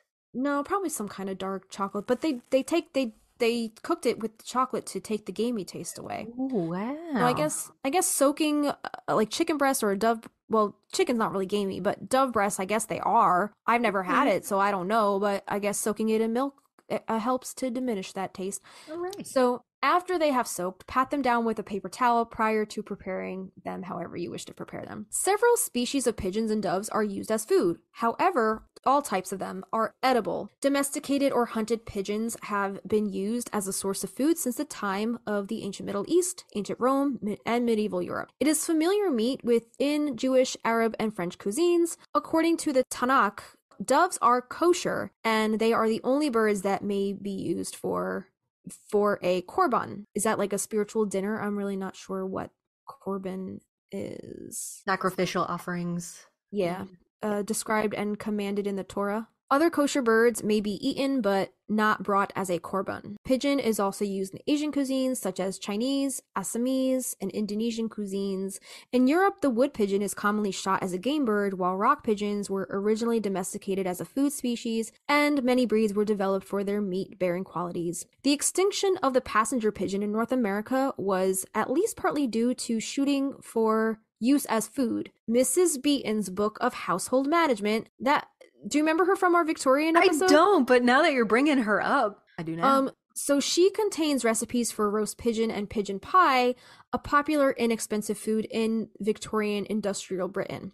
So was Mrs. Beaton? She was the one about cleaning the bottles, the baby bottles. You never had to clean them. This bitch. She killed how many babies from that advice? What is she bringing to us now? Okay. Recipes of roast pigeon and pigeon pie. She's going to poison us all. Let's do this. Okay. So yeah, I did some digging to see if I could find the pigeon recipes from Mrs. Beaton's Book of Household Management. And sure enough, I found a digitized PDF version on xclassics.com. So this PDF is scanned. It's just scanned in pages from the hard copy of the book. If you can manage to get your hands on a hard copy of this book, you can find these recipes on pages 168 to 174. Damn. And we will link the PDF in our show notes if you want to check out these recipes or try any of these recipes. Okay. It is wild. So I skimmed the pages just to see what she had on pigeons. And she has a few recipes for pigeon prepared in a few different ways. So she gives recipes for broiled pigeon, roasted, stewed, or pigeon pie. She also includes thorough descriptions of the different types of pigeons in her recipes, alongside of their photos so you can identify them. So the various types of pigeons that she mentions in her book are the pouter, the carrier, the tumbler, the runt, the nun, the trumpeter, the wood or wild pigeon, the fantail, the Jacobin, turbot, barb pigeon, rock, and owl pigeons. She also has some useful information on breeding, housing, and cleanliness as far as keeping your pigeon house clean and just having them on hand, I guess. Do you think the aunts read up on Mrs. Beaton's? Absolutely, those Victorian bitches. They had to learn how to keep those pigeons. 384 pages in this book. That's a big book. It's a big book. Yeah. Wow. So I'm wondering if the Owens women, the aunts specifically, had this book on hand, just learning how to keep those pigeons in that greenhouse. Oh yeah. Yeah. So we don't have to read all of this. I just thought it would be cool to include in our show notes. We can just read the highlighted ones, which are just the recipes. But if you guys are interested and you want to broil a pigeon, let us know. You need 3 ounces of butter, pepper, and salt to taste. So take care. So I guess this is written in a Victorian manner. Take care that pigeons are quite fresh, and carefully pluck, draw, and wash them. Split the backs, rub the birds over with butter, season them with pepper and salt, and broil them over a moderate fire for a quarter of an hour or 20 minutes. Serve very hot with either mushroom sauce or good gravy. Pigeons may also be plainly boiled and served with parsley and butter. They should be trussed like boiled fowls and take from a quarter hour to 20 minutes to boil. Time to broil a pigeon from quarter hour to 20 minutes. Boil one the same time. Average cost from, what is a D? $6? $6 to $9 each. Seasonable from April to September, but in the greatest perfection from midsummer to Michaelmas. What's Michaelmas? $6 seems like a lot for back then. Yeah, I don't know. I don't think that stands for dollars. I don't know. Dimes? Do you know what Michaelmas is? What is it? I'm asking you. Oh, no, I do not. Is it like St. Michael's feast day? Yeah, or is it like Christmas or I don't know. Okay, so she teaches you how to keep your pigeons. So the front of the pigeon house should have a southwest aspect.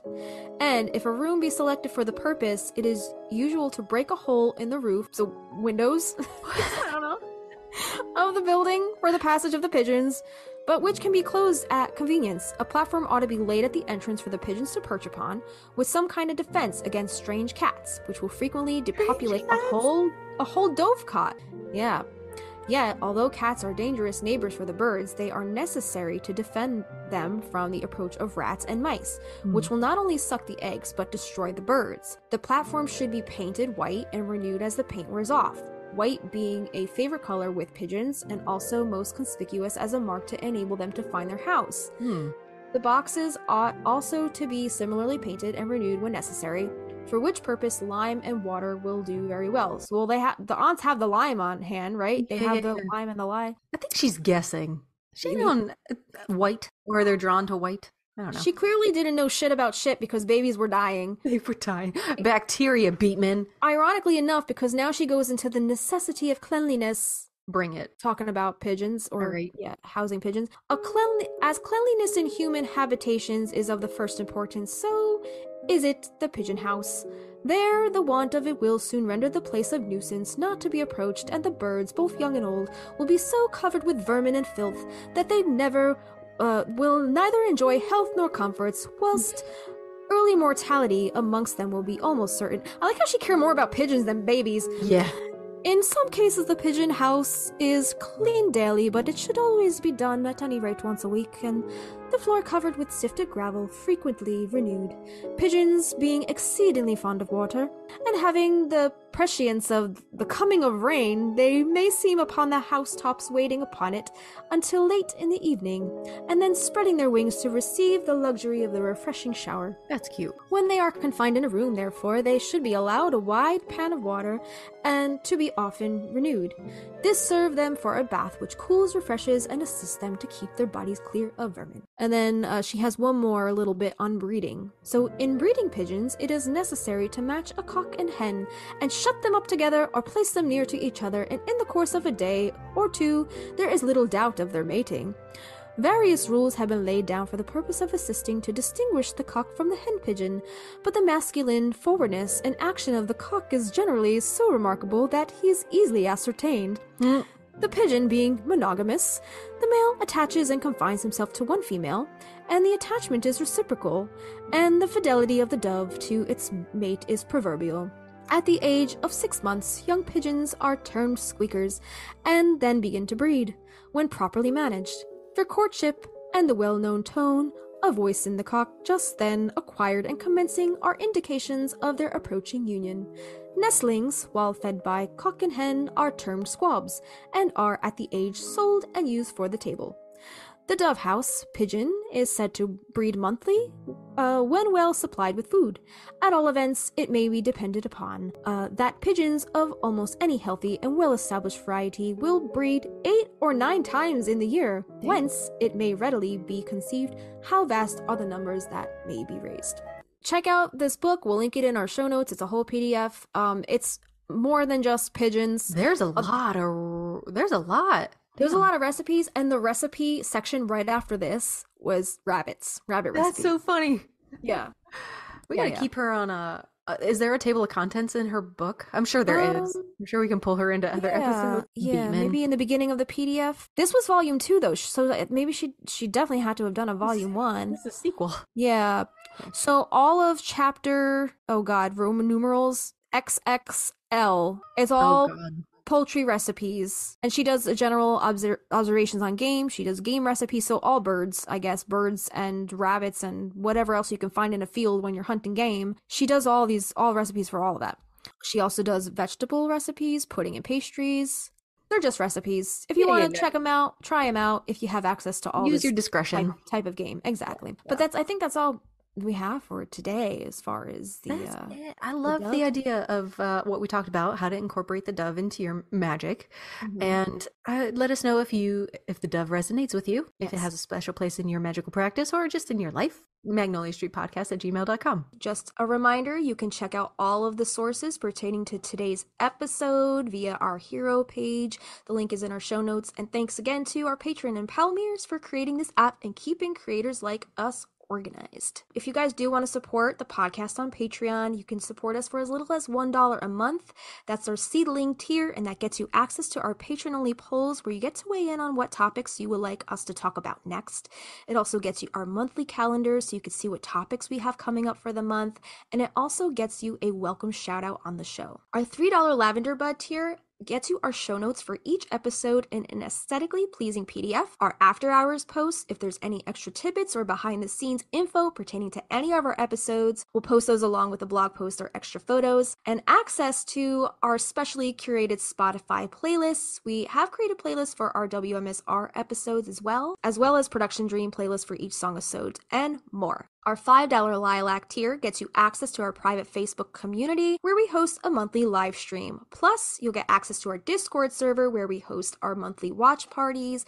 And also on the Discord, you can join in on the discussion with other Magnolia Street neighbors via the various interesting channels and threads. And then here's the $8 Rose tier. This gets you access to extra audio-visual content such as a once-a-month full-length video episode, unlimited bonus videos, uncut footage, cutting room floor footage, bloopers, outtakes, meditations, exclusive interviews, and old home videos from the vault, or spell or ritual videos, and more. It also gets you bonus content to coincide with our song-a-sodes, such as full-length demo streams of our original Practical Magic inspired music, plus lyric sheets, guitar chords, and original scratch demos, or bonus video performances of our songs and more. Lastly, we have our $15 Wisteria Vine tier. Just like a twisting Wisteria Vine, there's a way for you to stay connected with us, the Stinas. In this tier, we invite you to join our private Marco Polo video messaging app. The app is totally free for both Android and iOS. Sign up with your phone number or email, and we will help you do the rest. This is a great way to chat with each other in a more intimate group setting, face-to-face via video recording. We love to show each other our pets, our gardens, or anything else you'd like to share. And just a reminder that the higher the tier you sign up under, the more rewards you get, because you get all of the rewards of the tiers below it. You can upgrade or downgrade or even cancel at any time. So to support the podcast, head to patreon.com/Magnolia Street Podcast. Yeah, and there are additional ways to support us and our podcast that don't cost you any money. If you do listen on Spotify, please give us a star rating.